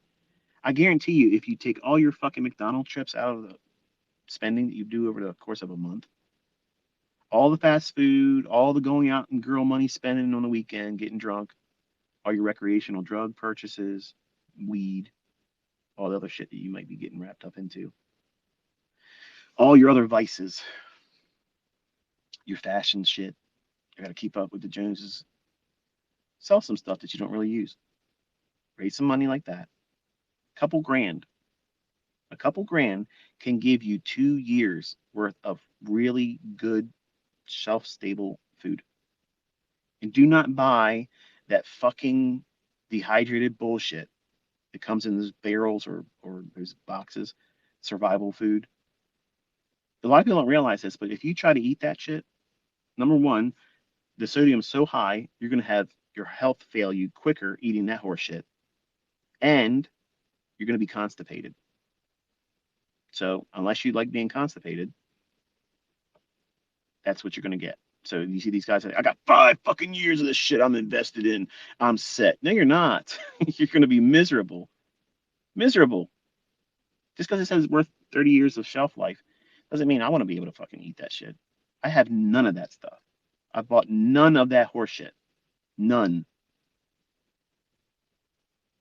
My stuff is in cans or it's jarred. And like tomato sauce and like spaghetti sauce and those types of things, they last for years past their best by date. Just keep them in a climate controlled environment at a light and they will be fine for years. It does not it does not take much to amass a good 2 years worth of food. And you got to have a way to filter your water and uh, procure water. Where I live at, we have Gunpowder Falls. I could literally walk out back of my home, and I have a forest line that separates me from two other homeowners. So I have 8 acres, and there's a stream that runs back there. And if I walk down towards the end of the cul-de-sac that my house is on, I can walk through the properties, go into the Gunpowder Falls area, and there's a larger stream that I could literally have myself and my boys. We can go there, grab a bucket of water, and then I can filter it. I have rain catchment, 50-gallon barrels of that shit that collects in the ground. It's easy to pull out of. It's not unsightly in my property. It's completely aesthetic. Nobody sees it, but I have it. Those things can be done over a weekend. You got it. It's there. Go to Tractor Supply Warehouse and get yourself a couple of those 50-gallon drums. Go to Home Depot, get a couple of valves and some screen, and you can have rain catchment that doesn't have to go on the ground. And you got 50 gallons of drinkable, potable water. I ain't got time for that ICT. I understand. This message ain't for you. It ain't for you. Somebody's going to listen. Somebody's going to listen. And I had hundreds of people out of the many thousands that were in my first round of talking about this stuff in mentorship that were initially, I ain't interested in this shit. This is silly. I ain't doing it. And then they wanted to come back because they started seeing the shit go upside down. Michael, I'm sorry. It's just, you got to understand what you were talking about. It made no sense. Like, I thought you were crazy. And now there's no food in my grocery store. I have no way to get food for my family. What do? I don't know. I'm not in your country. I don't know how you are going to get your stuff delivered to you. And they were in tears sending me these emails telling me that they did not listen and they regret it. And then I have other emails that came with, I listened to you. Admittedly, I thought it was a little crazy, but I just started buying a little bit extra each week. And then when we started seeing all the stuff happening, we went out and just went crazy and bought a lot of stuff. And I'm glad I did because he lost his job. There was no food, no way of getting any medications for months, and he would not have been able to sustain his family. And I was so thankful that he did that because he was able to share with me that him and his family were able to get through that. They didn't listen to this as some crackpot bullshit. They said, you know what? This makes good sense. It's an investment. It's insurance that you're going to fucking use. You're going to eat the food, folks. It's not like you're buying it and then wasting it. But when you buy it and you get this stored up to a year or 2 years worth of food, and it might not even be enough, it might be needing more than that, but at least a year minimum, try for 2.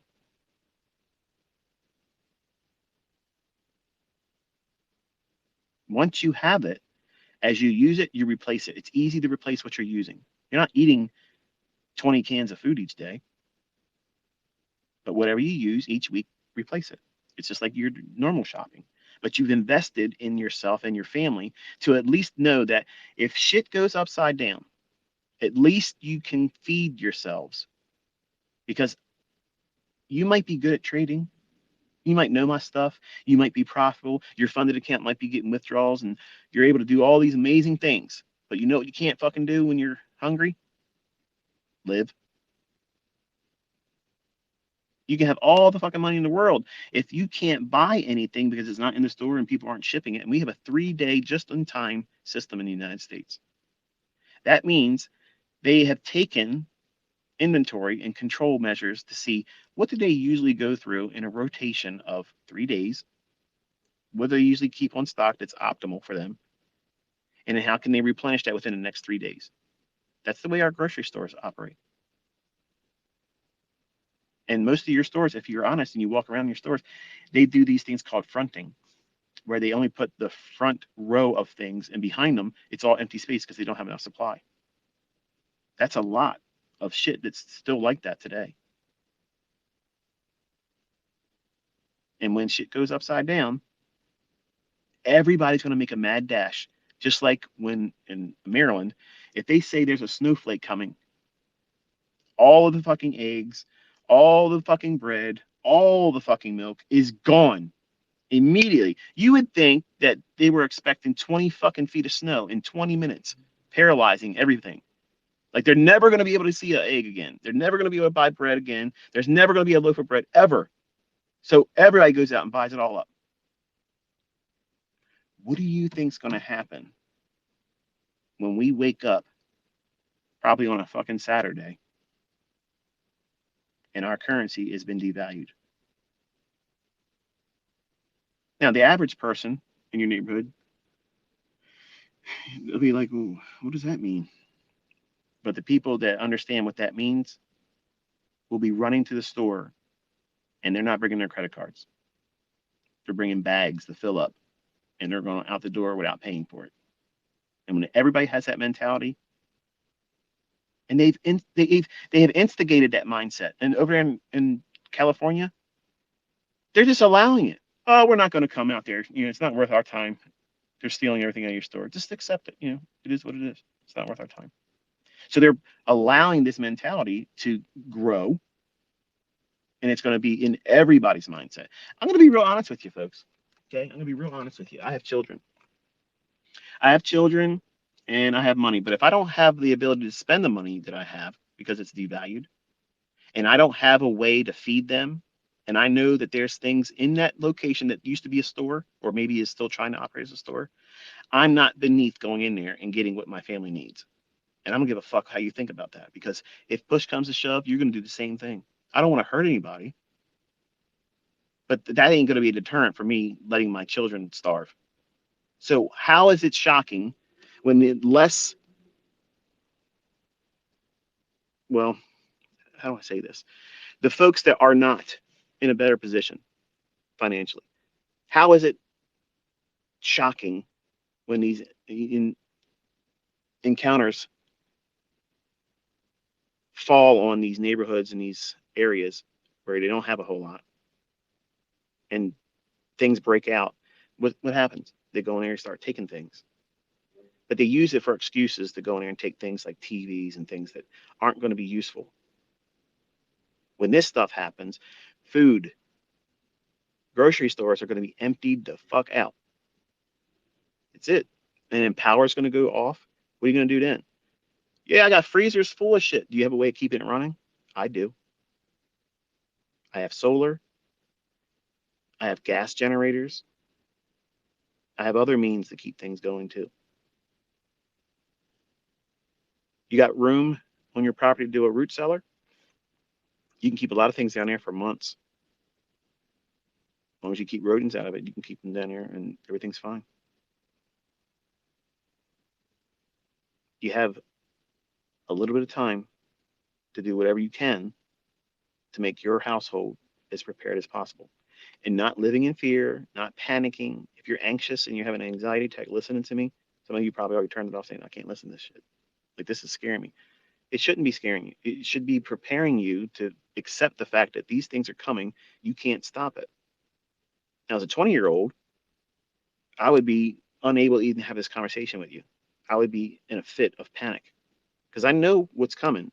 I know what we're seeing unfold, and people that are paying attention to it, they're seeing it too, but they're trying to ignore it like it ain't going to happen.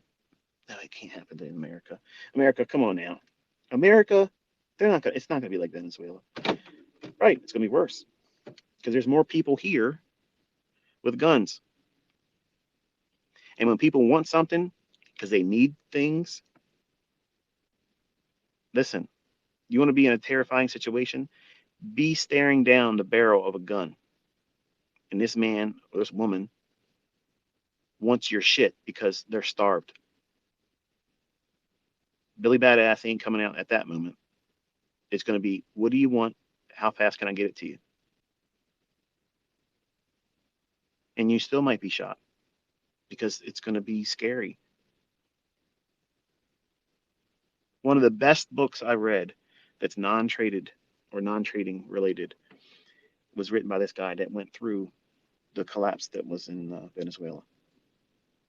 And it really puts it in perspective of how ill-prepared the average person is, because you think it would never happen.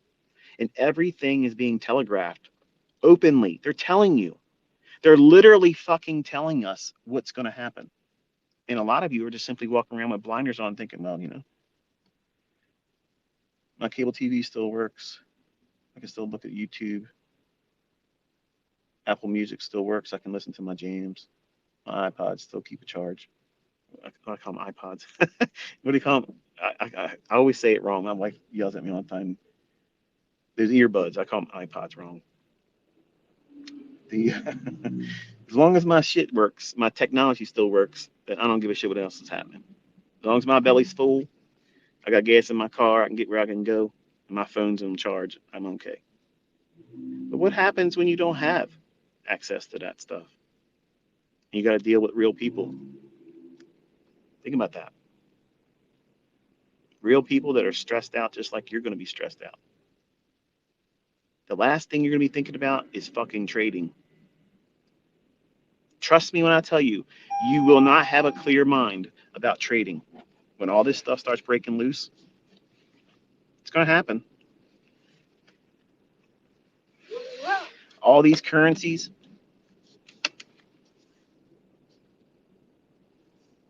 they're going to do shit that you ain't expecting, that I'm not expecting, that I can't time, you can't time, or get out of a move that you're in.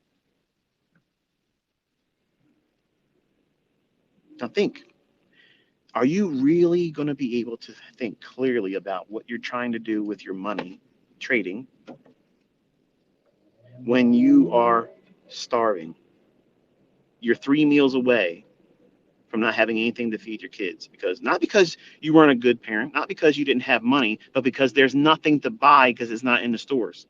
and it's too unsafe for new trucks to deliver new shit because the trucks will start not making it through the stores. They'll be collected on the street, emptied out. That's the kind of shit that was going on down in Venezuela. And you think, as an American, just like I did for a long time, that's somewhere else. That's not here.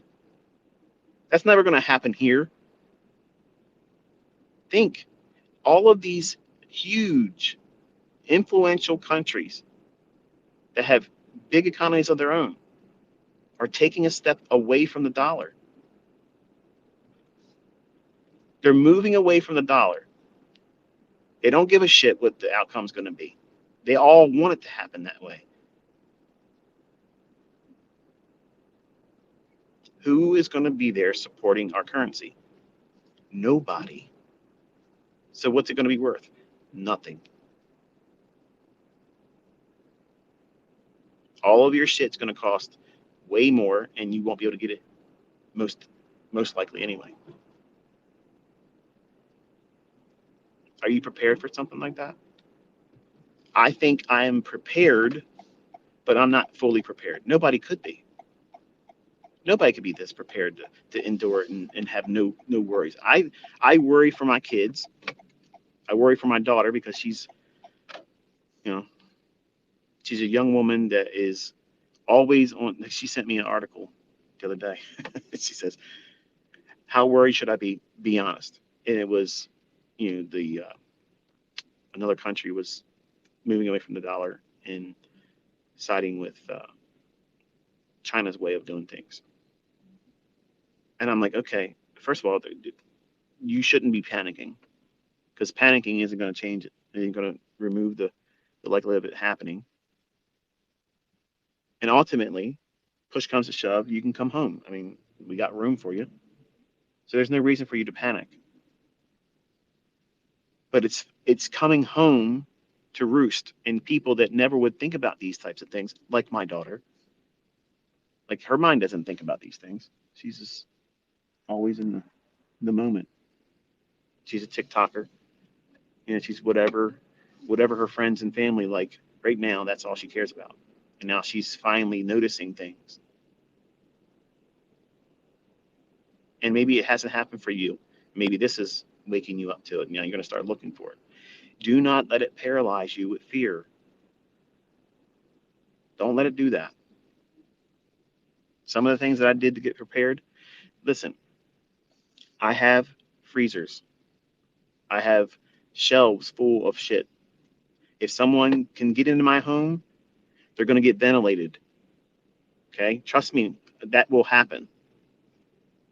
But if I was overtaken and they took all my shit, okay, I have fucking fishing gear. I can go and catch fucking fish. I know how to catch fish. I know how to eat fish. Okay, I'm not putting all my eggs in one basket. Everybody thinks they're gonna go out there and fucking hunt deer. I'm gonna live off the land, squirrels. Everybody's gonna do that. There's gonna be fucking no deer. Okay, the first fucking month, everybody's gonna have deer. It's gonna be gone. Literally every day. I've thought about many times every day behind my property. I usually have about 25 to 30 heads of wildlife in form of deer coming up on my property all the time. And we have deer feeders because I don't want them eating my trees and shit. But I think about it all the time. Like, I love looking at them. They're beautiful animals. I don't want to shoot them, but I would if I was hungry. But I know I won't see them when this shit happens because they're going to be cleaned out. Everybody up here in this county I live in, like, you can literally go outside, sit still long enough, and you'll hear somebody shooting something. They're hunting all the time up here. And some property owners that I have that are within an earshot from where I live, they let hunters come there, set up tree stands, and hunt right on their property. We're up here in in the sticks in some ways, but it's not like a desolate area. It's just a lot of wildlife and woods and stuff. But it's good neighborhoods up here. But all that idea of I'm going to live off the land shit and be Rambo, that ain't going to float. Like, you're going to be without meat. So you have to have other ways. Fishing's one that, listen, we're not emptying the fucking oceans. Okay, we're not going to empty the streams. Okay, there's a lot of fish out there. So in my mind, that's what I've prepared for. I've prepared for using all of the foods that I had that are frozen. If I lose the ability to keep them frozen, or I lose them because of something that I didn't expect, theft, something to that effect. Okay, like I literally have 500 spools of fucking fishing line and tackle out the ass. Like I'm fucking ready. Like I'm ready to be a fucking fisherman. Okay, I fished all my life. I know how to do it, and I'm not worried about it. My wife doesn't like fish. I told her, I said, "You'll fucking eat it. You get hungry enough, you'll fucking eat it." And there was a time when my wife, when I was trying to explain to her years ago, right before I stepped out on Baby Pips, in 2009, I was talking to her, and I said, "Listen, I want to start talking to you about what I think is going to happen." And she didn't, she's like, "Well, listen, that ain't going to happen. And stop talking like that because you're going to scare me." And I was like, I don't want you afraid, but I do want you to understand that we need to do things as a family to prepare for these types of things because it's going to come. And if you're not on the same page with me, it's going to make me stressed when I have to make moves and you're not on the same page with me and you're either freaking out or arguing with why it's not something we should be worrying about when we should be. And it's interesting since 2020 because I told her everything in the fall, what was happening and how it was going to happen. And she was like, "You know what? There was a long time where I didn't want to have conversations with you because I would always trap her in the car. We take these rides and I'd say, "Look, I want to talk to you about something." And she's like, she started doing her heavy breathing and sighing and like, "Oh shit, I'm trapped in the car and we're gonna have one of those conversations." And usually it'd be like once every 2 weeks. So I told her, I said, "Look, shit's about to get real. We're gonna have problems because they're gonna say there's a virus coming out of China and it's bullshit. And they're gonna lock down everything and they're gonna fuck with our freedoms and they're gonna push a vaccine that they don't say they have yet, but they're gonna be fast tracking it." And I swear to you, the look on her face when all this stuff came down, she's like, "You know what? We gotta really do everything to get our kids prepared. And I want my mom and dad, and I want my sisters, and all these things." Like she's got an interest in making sure she's doing something to prepare for it. She doesn't think it's crackpot. She understands that all these things are happening, and now she's paying attention to it, and she doesn't panic about it, which is amazing. Now, if she hadn't been prepared for it or primed for it, expecting it to occur, she would absolutely be fucking making me nuts because think about it. All hell's breaking loose. You got to make a move. It's go time. Family, you got to move. There's an emergency in your area. You can't stay there. What do? Tell your spouse, tell your kids, do this. The kids aren't going to understand, but because you're a parent, do this, get your shit, let's go. Okay, they're used to that. But when you tell your spouse that is not on the same page, they're going to argue with, "Why are we doing this? Well, I'm not doing this. Why you need to explain? I ain't got time to explain things to you. You got to go." And that would be a sense of overwhelming stress for me. And I don't have to worry about that now. And that's what you need to be worrying about. If these things are going to occur and you are in a relationship with someone, you need to be on the same page. Doesn't mean you have to be freaking out and panic, but you need to be aware of what your plan together is for you and your family. That way you have no surprises. You know, this is what we're going to do. If we have to leave or if we get separated, where do we meet? It needs to be a location that you understand it. If we get separated, this is where we go. This is where we meet up. This is what we're storing. If you use it, keep record of it so we can replace it when it's time to go and get more supplies at the grocery store. Everybody has to be on the same page. And it took a lot of effort on my part to get my family used to that because they didn't want to hear it in the beginning. Now, because all the shit that's been going on, I'm years ahead of all that stuff and they're seeing it happen. So they're no longer looking at it like it's crackpot theory or conspiracy nutcase tinfoil hat shit that needs to be rejected and ignored. Now they feel comfortable understanding why I've been doing what I've been doing for years, accumulating certain shit, buying things that allow us to have more food on hand, not just in our house, but our other homes. So it's not like, oh, we have one place. We don't have just one place. We have other places. We don't need to have a deed. Okay. When you have a location where you can go and run out there and this is where you're going to be at, that's where you're going to be at. Nobody needs to know about it. You might not have that resource. For you, it might be keeping an extra supply of water and food in your car. So that way, if you're not at home and you get delayed getting back to your family, do you have a way to sustain yourself if you get caught between two places? Do you ever think about something like that? It happened to us. And I was thankful that I had something in the car that kept me from having a situation where I didn't have my wallet on me. So I just couldn't go, oh, let me just swipe something. I didn't have anything to swipe. So without a wallet, without ID, without any kind of credit card, I don't use a debit card. That's the worst invention ever. I had to rely on what I had. And that was fine.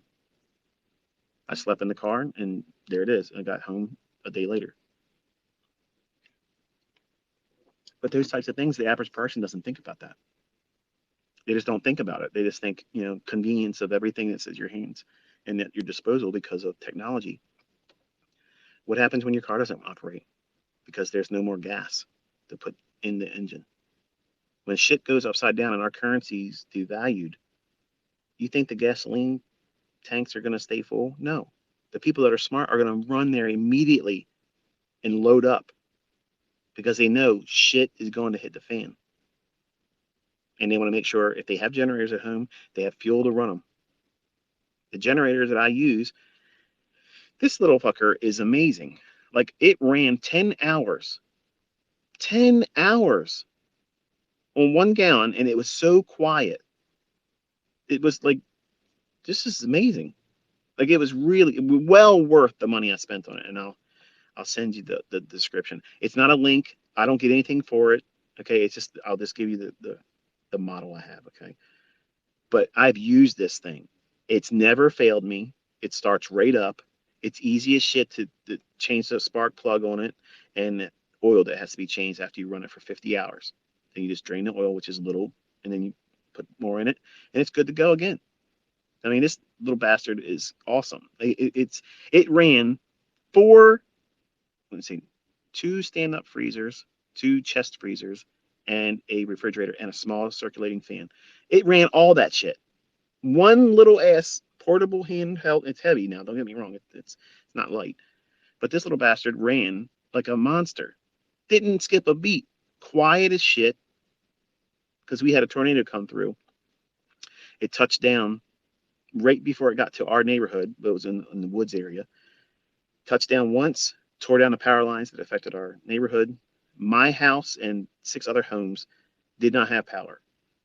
But for, I think it was 18 hours, 19 hours, this little son of a bitch ran everything. None of my food was spoiled. Never even thought out anything. And all I had to do was unplug the fan. If we were going to microwave something to heat it up, all I had to do was unplug the fan and plug the microwave in, and I could heat up food. There it was. So I didn't miss a beat. Like it was nice. But I have 4 of them, and I only needed to use one. And it was the best investment I ever have made for power issues. Like it's like we had a Generac installed, like $7,000 Generac, and when it came time to need it, it didn't work. Come to find out that there was a lot of people that bought them, and they don't ensure that it's going to work. In fact, when you buy it, it's like, we're not saying it's going to work when you need it, which at the time you don't think about it, but it was a waste of fucking money, right? So when you have these big generators and they don't work for you, well, shit, what's your alternative? These little portable things. And I literally got it off of Amazon. And once I tried it, I was like, you know what? I want to have a backup of this, and I want to have a backup of that, and I want to have a backup of that because 1 is none and 2 is 1. So if it's going to be something like this that's going to be vital for me to keep things running and keeping them cold, because I have meats and things that are being stored, I want to make sure I have a length of time to make decisions. What am I going to do when I run out of fuel? What am I going to do? And if you're in a situation where you have just a little bit of time and nothing but the thawing out of your food is occurring because you have nothing keeping it running to keep it cold, you're panicking and you're not going to make good decisions. So I'm affording myself time and also ensuring that I'm not going to have my investment of food spoil, because you can't eat all that kind of food. You can't just say, well, I'm just going to eat it. No, you can't. It's too much. So, and maybe you've never considered about, these issues or these problems, and maybe you're in a circumstance that doesn't ever provide this ever crop. I don't know how that would be, because we all are carbon-based organisms that have to eat, and we have to eat. And you have to have some kind of food and sustenance, and all of this is going to touch all of our lives. And some of you aren't going to be prepared. Even listening to this, you're not going to do anything about it. And when it hits, you're going to think about this. Just like the individuals that were listening to me in 2020 in my mentorship that paid me and said, fuck you, you're crazy, I'm out of here, I'm done. Which made no sense to me. And then it happened. And then they reached out to me and emailed them. I'm sorry, but you got to understand. No, I understand. I understand. Believe me, I understand. I believe that there are going to be people hearing what I'm talking about and thinking that there's no way this is going to happen. And I want you all to be able to laugh at me and say, Chicken Little, man, it didn't happen. That's what they called me on Twitter, 2016. Chicken Little. Yeah. The whole fucking world came to a grinding halt. They were telling you to wear a fucking diaper on your fucking face, that you couldn't see your loved ones, couldn't see your fucking loved ones buried. You couldn't visit them in the hospital. That's what they did to you. But I was the asshole. I told you that shit was coming, and you laughed. Now I'm telling you, this shit's real. It's real, it's coming, and you need to do whatever you can to get prepared.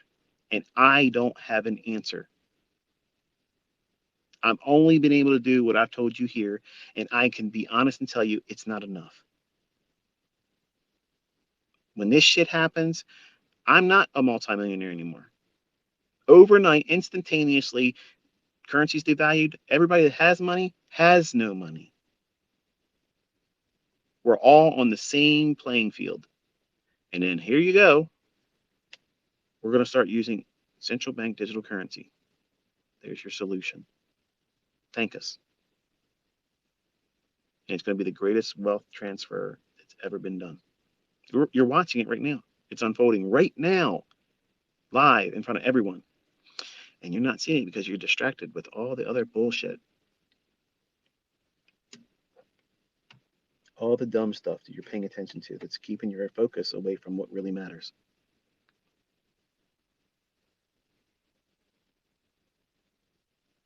Food. Non-perishable food. That's what you get. You get it and you store it. Keep track of it. You rotate the stock. You'd be surprised by selling stupid shit around the house that you don't want right now. People will buy dumb shit right now. Think about it. They'll buy dumb shit because they're oblivious to what's coming. So there's stuff that you have that you can sell at a swap meet, a yard sale, online.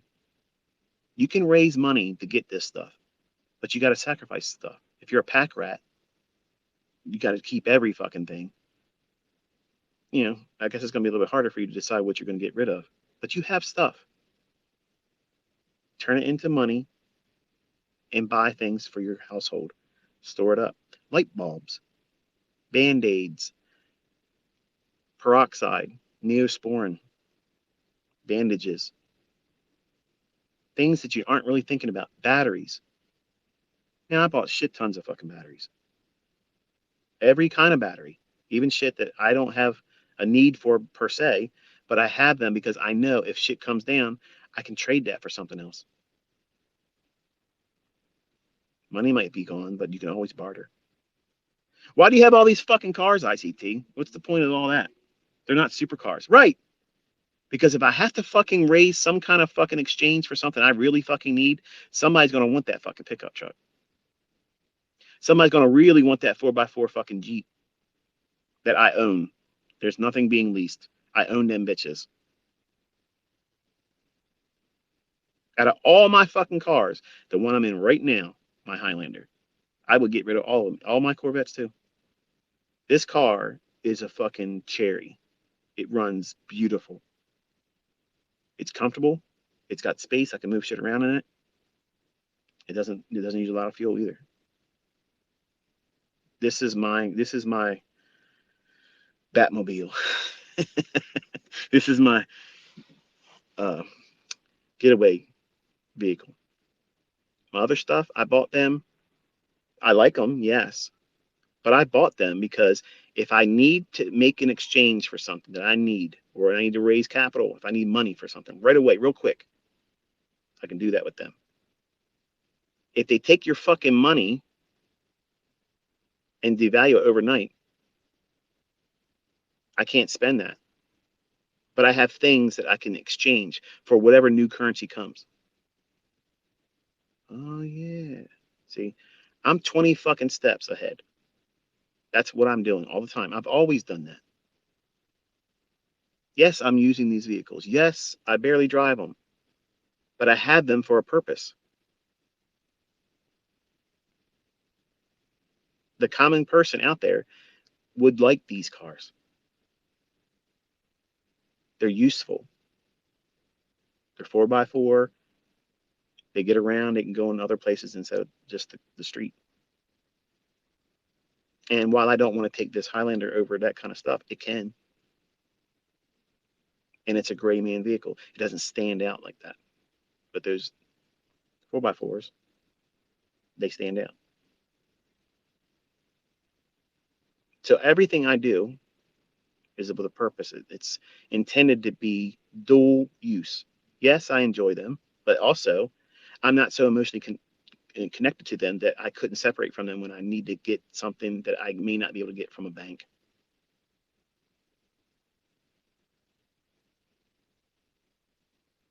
So I'm looking at things a little bit differently than just simply going out there and getting a bunch of cars just to say I have cars.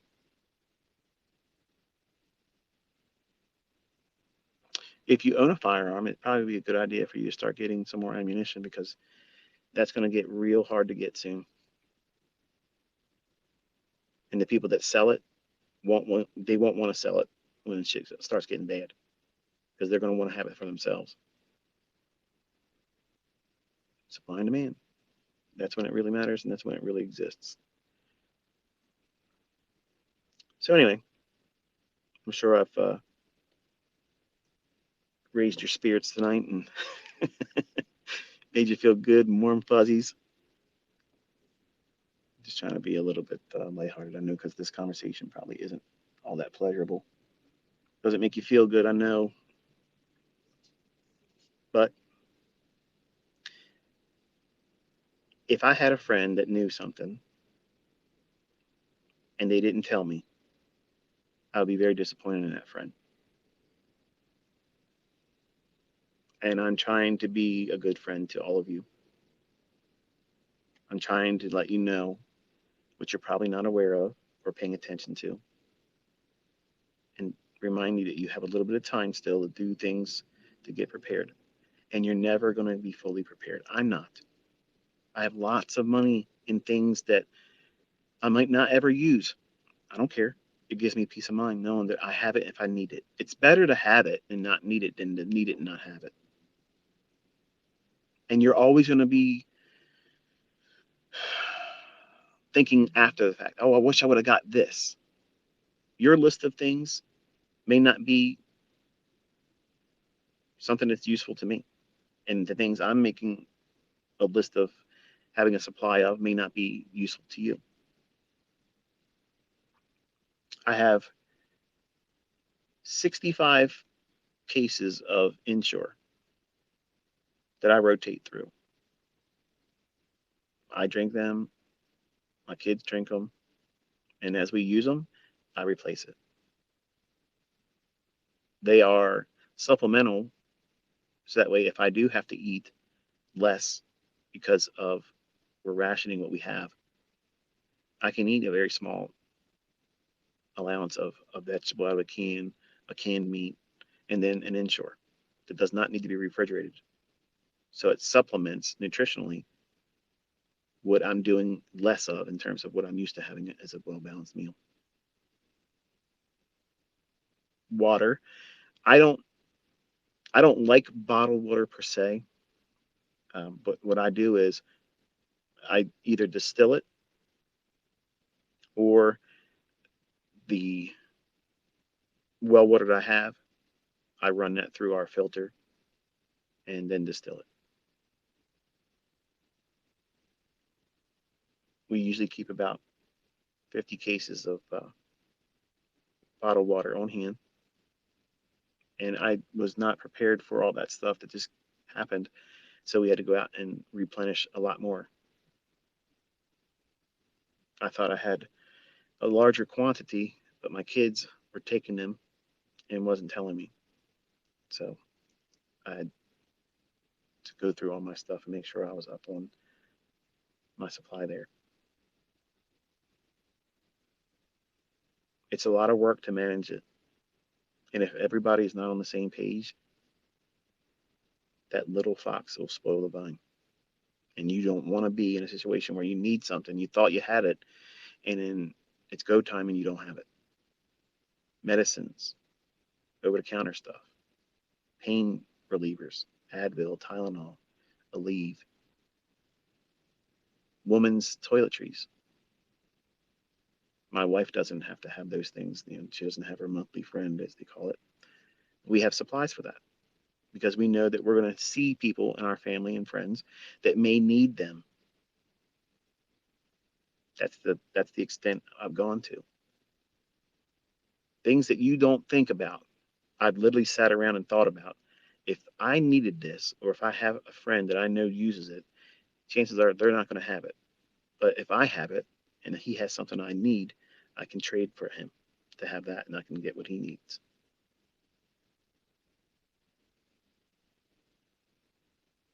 Barter system, that's what's going to happen when a currency devalues. Two things happen: barter and theft. Your closest friends will barter with you. Your associates will barter with you. People that don't know you are going to try to take your shit, and you got to learn how to see that for what it is. And you might need to plant a freedom seed garden in their ass. I hope I never have to do stuff like that. To me, that's a terrifying thing. I don't want to have to do something like that. I'm the person that likes to think that if I rack my shotgun, that sound is a deterrent. But if you're starved, you ain't ate, and you have children that ain't eating, that's not going to be a deterrent.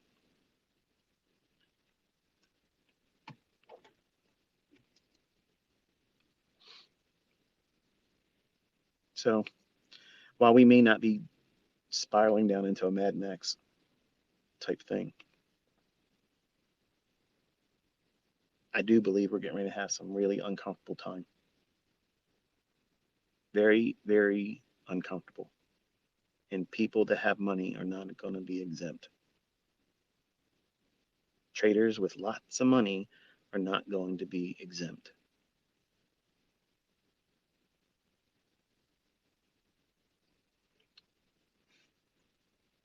So the average person, they're more vulnerable and they're more likely to do the things that are going to bring danger to everyone else because they need, and people that need and can't get, they'll make decisions that are not always safe.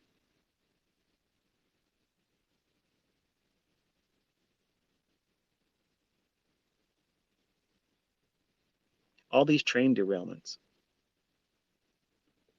Now, if you do the research on, there's always a lot of train derailments every year.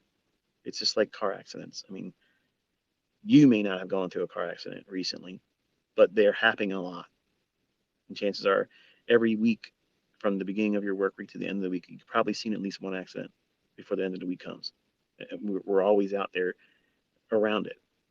But these derailments, I want you to keep track of where they're occurring. You're gonna start seeing these things become more prevalent, and it's because I think we're underneath this. It's unconventional warfare. That's what I see it. I was reading an article, and I don't know if there's any truth to it, but I've always suspected that it is, that the railroad companies are suppressing the information that they know that these derailments are sabotage to the rails. That goes without saying. I mean, good grief. These trains that are derailing with these cargo on them that are highly toxic. You know, think about what's occurring down in Texas right now. Everybody's just coming right on in. There really isn't a way to be able to prevent all that stuff. So if you believe the narrative about SEAL Team 6 and the exploits that they were able to do, 6 guys can do a whole lot of damage if they know what they're doing. If you believe the narrative that 9/11 happened the way it did, look what they were able to accomplish. There wasn't a lot of them. So now imagine some highly motivated individuals coming in to our country with the intent to upset the way we do things around here, cause chaos. How can you do that? Well, train derailments is one of them.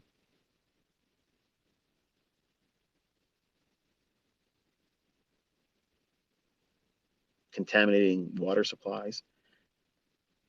You know, that's always been a fearful thing for me. Like, because I thought about like when we were told we had all these villains trying to do things to us, and the only thing they thought about doing was crash airplanes into 2 buildings. That was it. Like, there's more impactful things that could have been done if there really was this boogeyman that was trying to get us in September 11th. They could have done something more impactful than that. It just so happens that those 2 buildings falling down allowed the person that took out billions of dollars of insurance on it was able to get paid and all the other things that disappeared in record on that day in a building that was not even hit by an airplane that went down, but was told it went down before it went down on live TV. The BBC was broadcasting. Oh, yeah, the building went down, and the lady is literally standing in front of the building that they said is collapsed. But nobody talks about it. It's just okay. Well, you know, what can you do? And that's where we're at as a society now. Like they can do anything, and we don't challenge it. We may bitch, complain about, oh, it's this and it's that, but they know they got us in that position where we won't do anything. Not Americans, we won't, because we should have already been raising hell about the things that they've been doing since 2020. Look what they're doing over in France. Look how they raise hell in big numbers of people coming together in South America. I mean, their streets are full of people. I ain't never seen anything like that. That's amazing. What do you think would happen if our country in America, we stood up and moved into solidarity and said, you know what? I don't hate you as my brother and neighbor. We need to come together, care about each other, and start making change because that's the change that needs to happen. Stop making divisions between one another. Stop hating the person because they have more than you or they get more attention than you. Stop hating the other person because they're a different color than you. They live in a different neighborhood than you. They have less than you. That's the problem. That's the real problem here. They have allowed everyone to hate people just because they posted something on the internet about what they do with their life that's not really harming anybody else, but they get trolled, they get spoken about and harassed. And at some point, somebody eventually goes to them and does some harm. I was listening to an article about a podcaster, and some nut job came in and killed her and her husband. Broke into the house, killed them both, and then killed himself. That's nonsense. That's craziness. All because of something, I'm sure, that had to do with something that was online.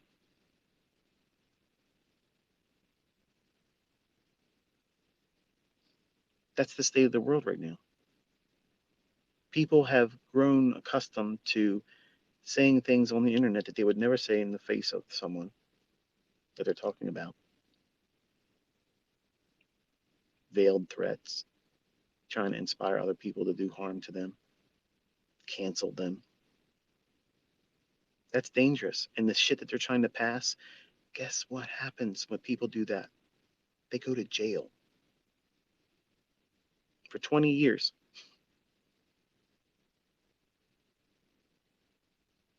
So, well, I don't think the average trolls are going to be going to jail. They're going to be using it to get rid of the people that are speaking up against what the government's going to do and has done. That's what it's really designed for. Because you may not want to join the coalition of people trying to stand up against the government if you see how they deal with them on an individual basis, which is what the September, or not September, the January 6th insurrection, which is not a fucking insurrection. I literally watched that shit live. And I watched the police officers let them in, walk them in, wave them in. Now, was there some unruly shit going on there too? Yeah. Should it have happened like that? No. But the way they're painting it, you would have thought it was some craziness. It was pandemonium, don't get me wrong. It was. But they have created that situation where now it's justification for new things, new control measures, new enforcements. And people need to be civilized, yes. But elections need to matter. Votes need to count. And representatives need to really represent the people. And we're not seeing any of that shit. Not seeing any of that at all. Corruption is everywhere, and it's not limited to one party. It's everywhere. And even the liberal left, some of them are waking up. They're seeing, wait a minute, this TikTok thing, that isn't really all about TikTok. There's some other shit in here we got to be worried about. Yes, the Great Awakening. How about that? Now you start seeing things, the people on the outside that's not wrapped up in bullshit Trump stuff. You're caught up in that Hegelian dialect where you think you have choices, and they want that choice to be something that divides us. Republican, Democrat. They're both the same people. They're all part of the same theater. They're all on the payroll. And they're there to give you the illusion of choice, but they're all on the same fucking payroll. And now people are waking up to it and they're seeing it. These same career politicians that are in there for fucking 30 years doing nothing but getting rich. How does a politician that makes $200,000 or so a year amass $100 million and be better than ICT in trading? Yeah, how about that? How fucking about that? Pelosi needs to do her own mentorship, for fuck's sake. Start a YouTube channel. Can you imagine Pelosi's Telegram signals? That would be something, wouldn't it? I find it interesting how she's immediately, trying to escape politics. Okay, I'm going to retire now, and her husband gets hammered, literally.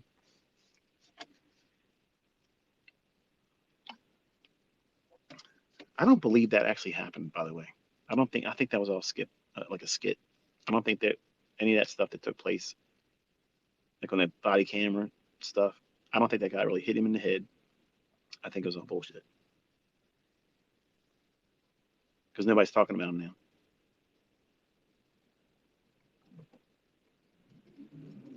Think about all the things they're telling you was supposed to happen. Trump's getting arrested. Biden got 80 million votes.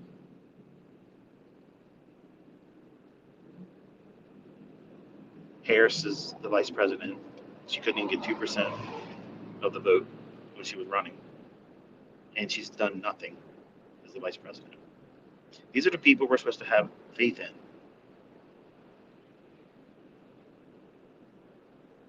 And you're going to see more shootings, crazed people doing dumb things, and they're going to champion the whole idea that guns need to be taken away, and the people that have guns that want to do bad things that aren't registered firearm owners, you're not doing anything by doing that to take that gun out of their hands.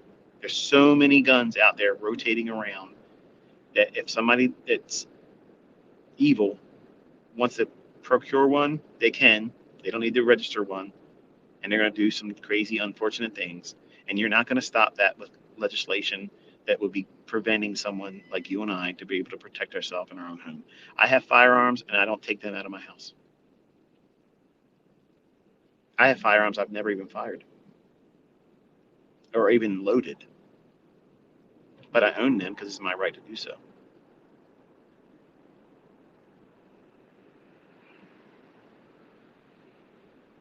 But you're constantly being bombarded with a narrative or an opinion that they want you to subscribe to and adopt. When we were growing up, when I was a younger man, comedians could talk about anything and we could all laugh at it. Nobody has a sense of humor anymore. Everybody's offended. Everybody wants to get back at somebody else because they've been offended. You don't understand my identity. I don't need to understand your identity. You are your own person. How you live your life is your business. But you're not going to tell my kids the way you do your life and the way you live your life is normal. I don't have to subscribe to that, and I won't let my children be a part of that, which is why I homeschool my kids. They have attacked the family element. They have tried to redefine what a family is. They've attacked any sense of relationship that's balanced. And when I grew up, there was gay people, and there was people that dressed like the opposite sex, and we weren't worried about them. We didn't care that they lived their life like that. There was no movement to try to force everybody to be heterosexual. There was no movement to try to make everybody homosexual, transgendered, or bisexual. But we were aware that that went on. I had friends that were gay. I had friends that were bisexual. I dated a girl when I was younger that was bisexual. And it was interesting, let's just say it that way. But today, they've taken even those things and turned them into weapons. To do what? Sow division. What you do and who you do it with, as long as it's consensual, I don't give a fuck. I don't care. Nobody should cram any of their views, just like religion. You know I'm a Christian. I'm not a poster boy for it. I got a foul mouth sometimes. But I'm not cramming it down your throat. But if someone asks me, I'm going to tell you what I believe. And I don't care if you agree with it. It's what I believe. And you're not going to change it. You're not going to change my opinion about it. You're not going to make me convert to something else. And I don't ridicule anybody else's faith or belief in anything else either. I try to be as balanced as I possibly can, but still hold on to the truths that I believe are useful to be part of this human society, not just one part of it. And if people try to live their life like that more often, we wouldn't have all these problems that we got. wouldn't have all these divisions. We wouldn't have all these reasons to want to hurt the other person, whether physically or emotionally. The things that I do for you and the things I invest in you in terms of time and energy and teaching you, I hope you see it's more than just trading. I want to see you be a better person. And I'm trying to constantly move to be a better person by doing this. I'm investing into strangers that I'm never going to meet with the hopes that they will help other strangers just because they can. Not because they have to, but because they want to.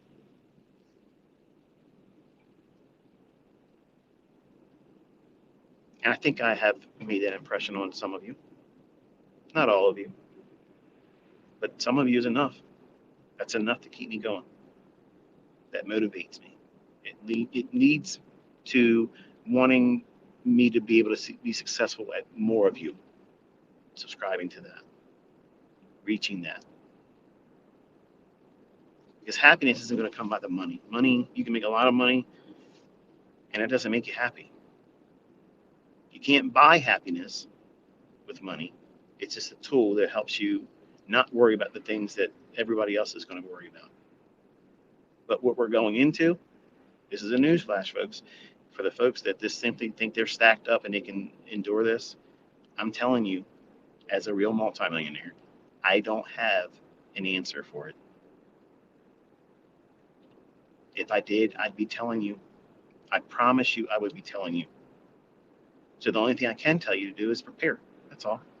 Prepare. Don't panic. Don't put so much fear behind everything you're doing. Don't be motivated by fear. You should be motivated to prepare so that way you're not reacting to fear. Because that's what everybody else is going to be doing. Everybody else is going to be losing their shit because they can't get what they need. And they're going to be fearful that they were not prepared and it's going to be blindsiding them. You're not going to be blindsided now. You may not be prepared, but you're not going to be blindsided by it now. You know what's coming. And you can't be plugging your ears and turning your face away like it isn't going to happen. So therefore, you say it ain't going to happen or it's nonsense. It ain't going to happen because you said so. That's not what this is going to be like. What do you think the Great Reset is? Think about it. What do you think that they're doing? They're planning for a whole lot less of us. The Great Reset to a lower population. Useless eaters. That's how they view us. Think about that. That's not even human. So they don't think you're human. So why should they give a shit about your health, your well-being, or your family? They don't. Not more than what they can do to reduce your population. Think about it. In the United States, the country that we're told in the United States that we are the pinnacle. We are at the height of everything. Technology, school, college, everything. We're the richest nation in the world when we're really not. Our school grades for our children suck. We produce nothing. But we're told, we're lied to constantly that we are the cream of the crop, the shit that everybody wants to be like. When it's not true. And when you realize how much you've been lied to by our own government, by the indoctrination centers that we call schools, it's sickening. And it's not surprising to see how some people in our country here in America act out the way they do. Everything is against us. Everything is rigged. Everything is meant to be harder. not meant for you to be easily getting rich. It's not easy for you to get a fast track to wealth. It's not designed for that. That group of individuals that are at the top, they like their group to be small. The list of people that need to be remembered, it's more convenient that way. They don't want the riffraff in there like us. These people are fucking sick. They're disgusting fucking cretins. And what they have planned for us is horrible. Our country in the United States, we literally put carcinogenic things in the food. Increase the sugar intake, which feeds cancer. Charge you an arm and a leg for chemotherapy that most of the time doesn't even work because you're going to pay it because you think it's going to save your ass. You'll give up everything if it just means you're going to beat cancer.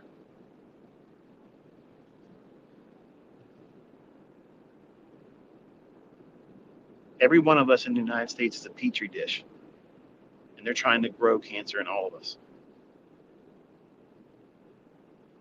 That's what's going on. You're given drugs that cause it. They put shit in your food that causes it. They put the food in your food that feeds cancer. Sugar. In everything. Look at the ingredients of shit. It's sugar.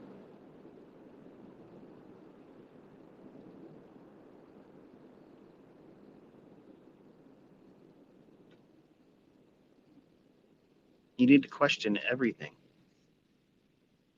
Everything needs to be questioned. Because if you don't asking the right questions, you're the mark. You're going to be a victim. You're going to walk into a situation when you don't know what's coming. Like most people don't see this coming. They don't see the problem and the trouble that we're in as a country right now. I'm literally driving around and I'm probably breaking up in some areas where I'm driving. I apologize, but to see these folks just driving around, I'm looking at them. They have no idea I'm talking to you about this. They probably aren't even thinking about it. Never even crossed their mind. And here you are on a Thursday evening listening to some guy in Maryland go on about something that probably most of you don't even agree or believe it's going to happen. But you're all going to be believing soon. There ain't going to be any doubters soon. There's going to be a whole lot of people that wish they would have did something and did whatever they could to get prepared. Because when it hits, it's going to be fast, it's going to be sudden, it's going to be shock and awe, and that's what it's designed to be.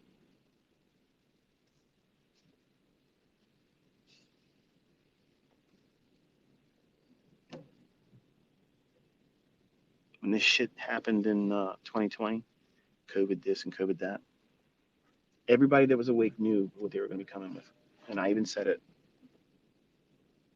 I said, if we go past the 2 weeks of shutting everything down, everybody social distancing, I was all for it. I even said, I'm all for 4 weeks just to remove any doubt. Just shut it all down. Nobody travels, goes anywhere. No intermingling for 4 weeks. I'm all for that. No problem. I can buy into that. That's no problem at all. No resistance at all for me with that. But I said if we go past that, we're in some real shit, real fruity shit. And we went past it. And then you couldn't do this, you couldn't do that, and some of the rules were just fucking stupid, like dumb. You can walk in a restaurant, but you have to be sitting down. You can't walk through the restaurant with the mask off, but you can sit there and talk over your food. If you don't do that, If you don't wear your mask, COVID's going to get you. It created a boogeyman. And some of you, probably listening to this, are offended when I say that. But you don't know this, Michael, because I had someone that died from it. I had somebody that died to it, too. The flu killed people. It always has killed people before. This vaccine that they created, I know people personally. I dated one of them. I had a relationship with one of them. Okay? And she was fit as a fiddle. Dead. Her brain swelled up. Her heart swelled up. Dead.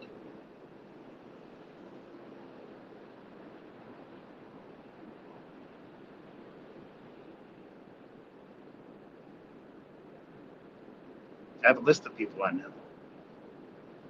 As soon as they took it, ailments, health issues, death.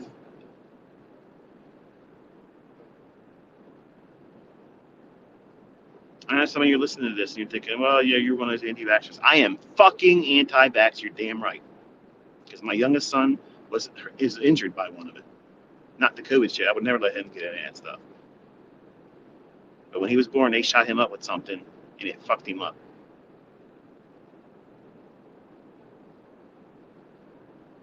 So no, I won't be taking any of that fucking shit they ever produce in the future. It says this is going to save us from the flower fungus, the next bullshit that Bill Gates is promising is coming before we get to 2025. There's going to be one worse. By the time we get to 2025, you can rest assured it's going to happen. How the fuck can you predict that? Unless it's you doing it. This is the same joker that never graduated college,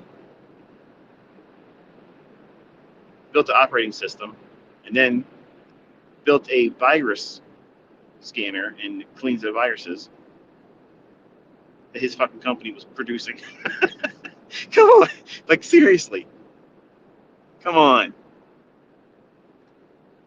He's in everything. This guy's in every fucking thing.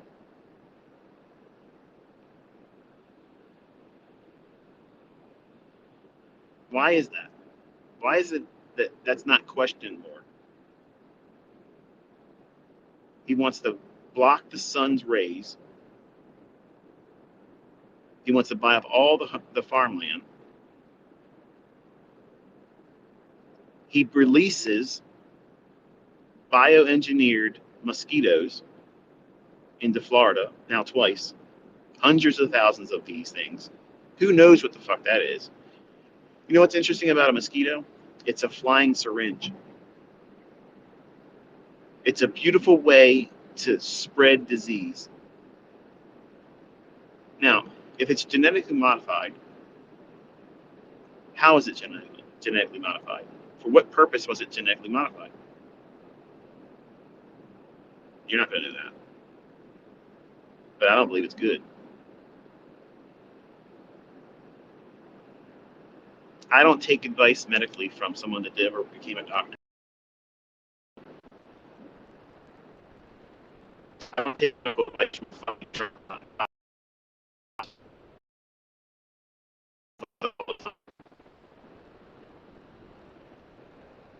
you can't do that.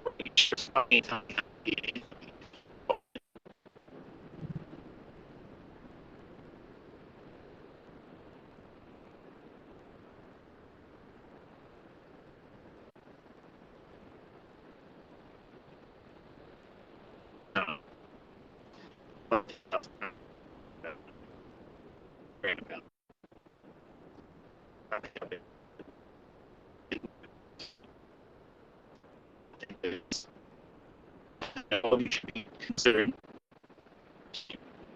being panicked and fear. No. You should do whatever you can to make your house ready. That's all you can do. That's all any of us can do.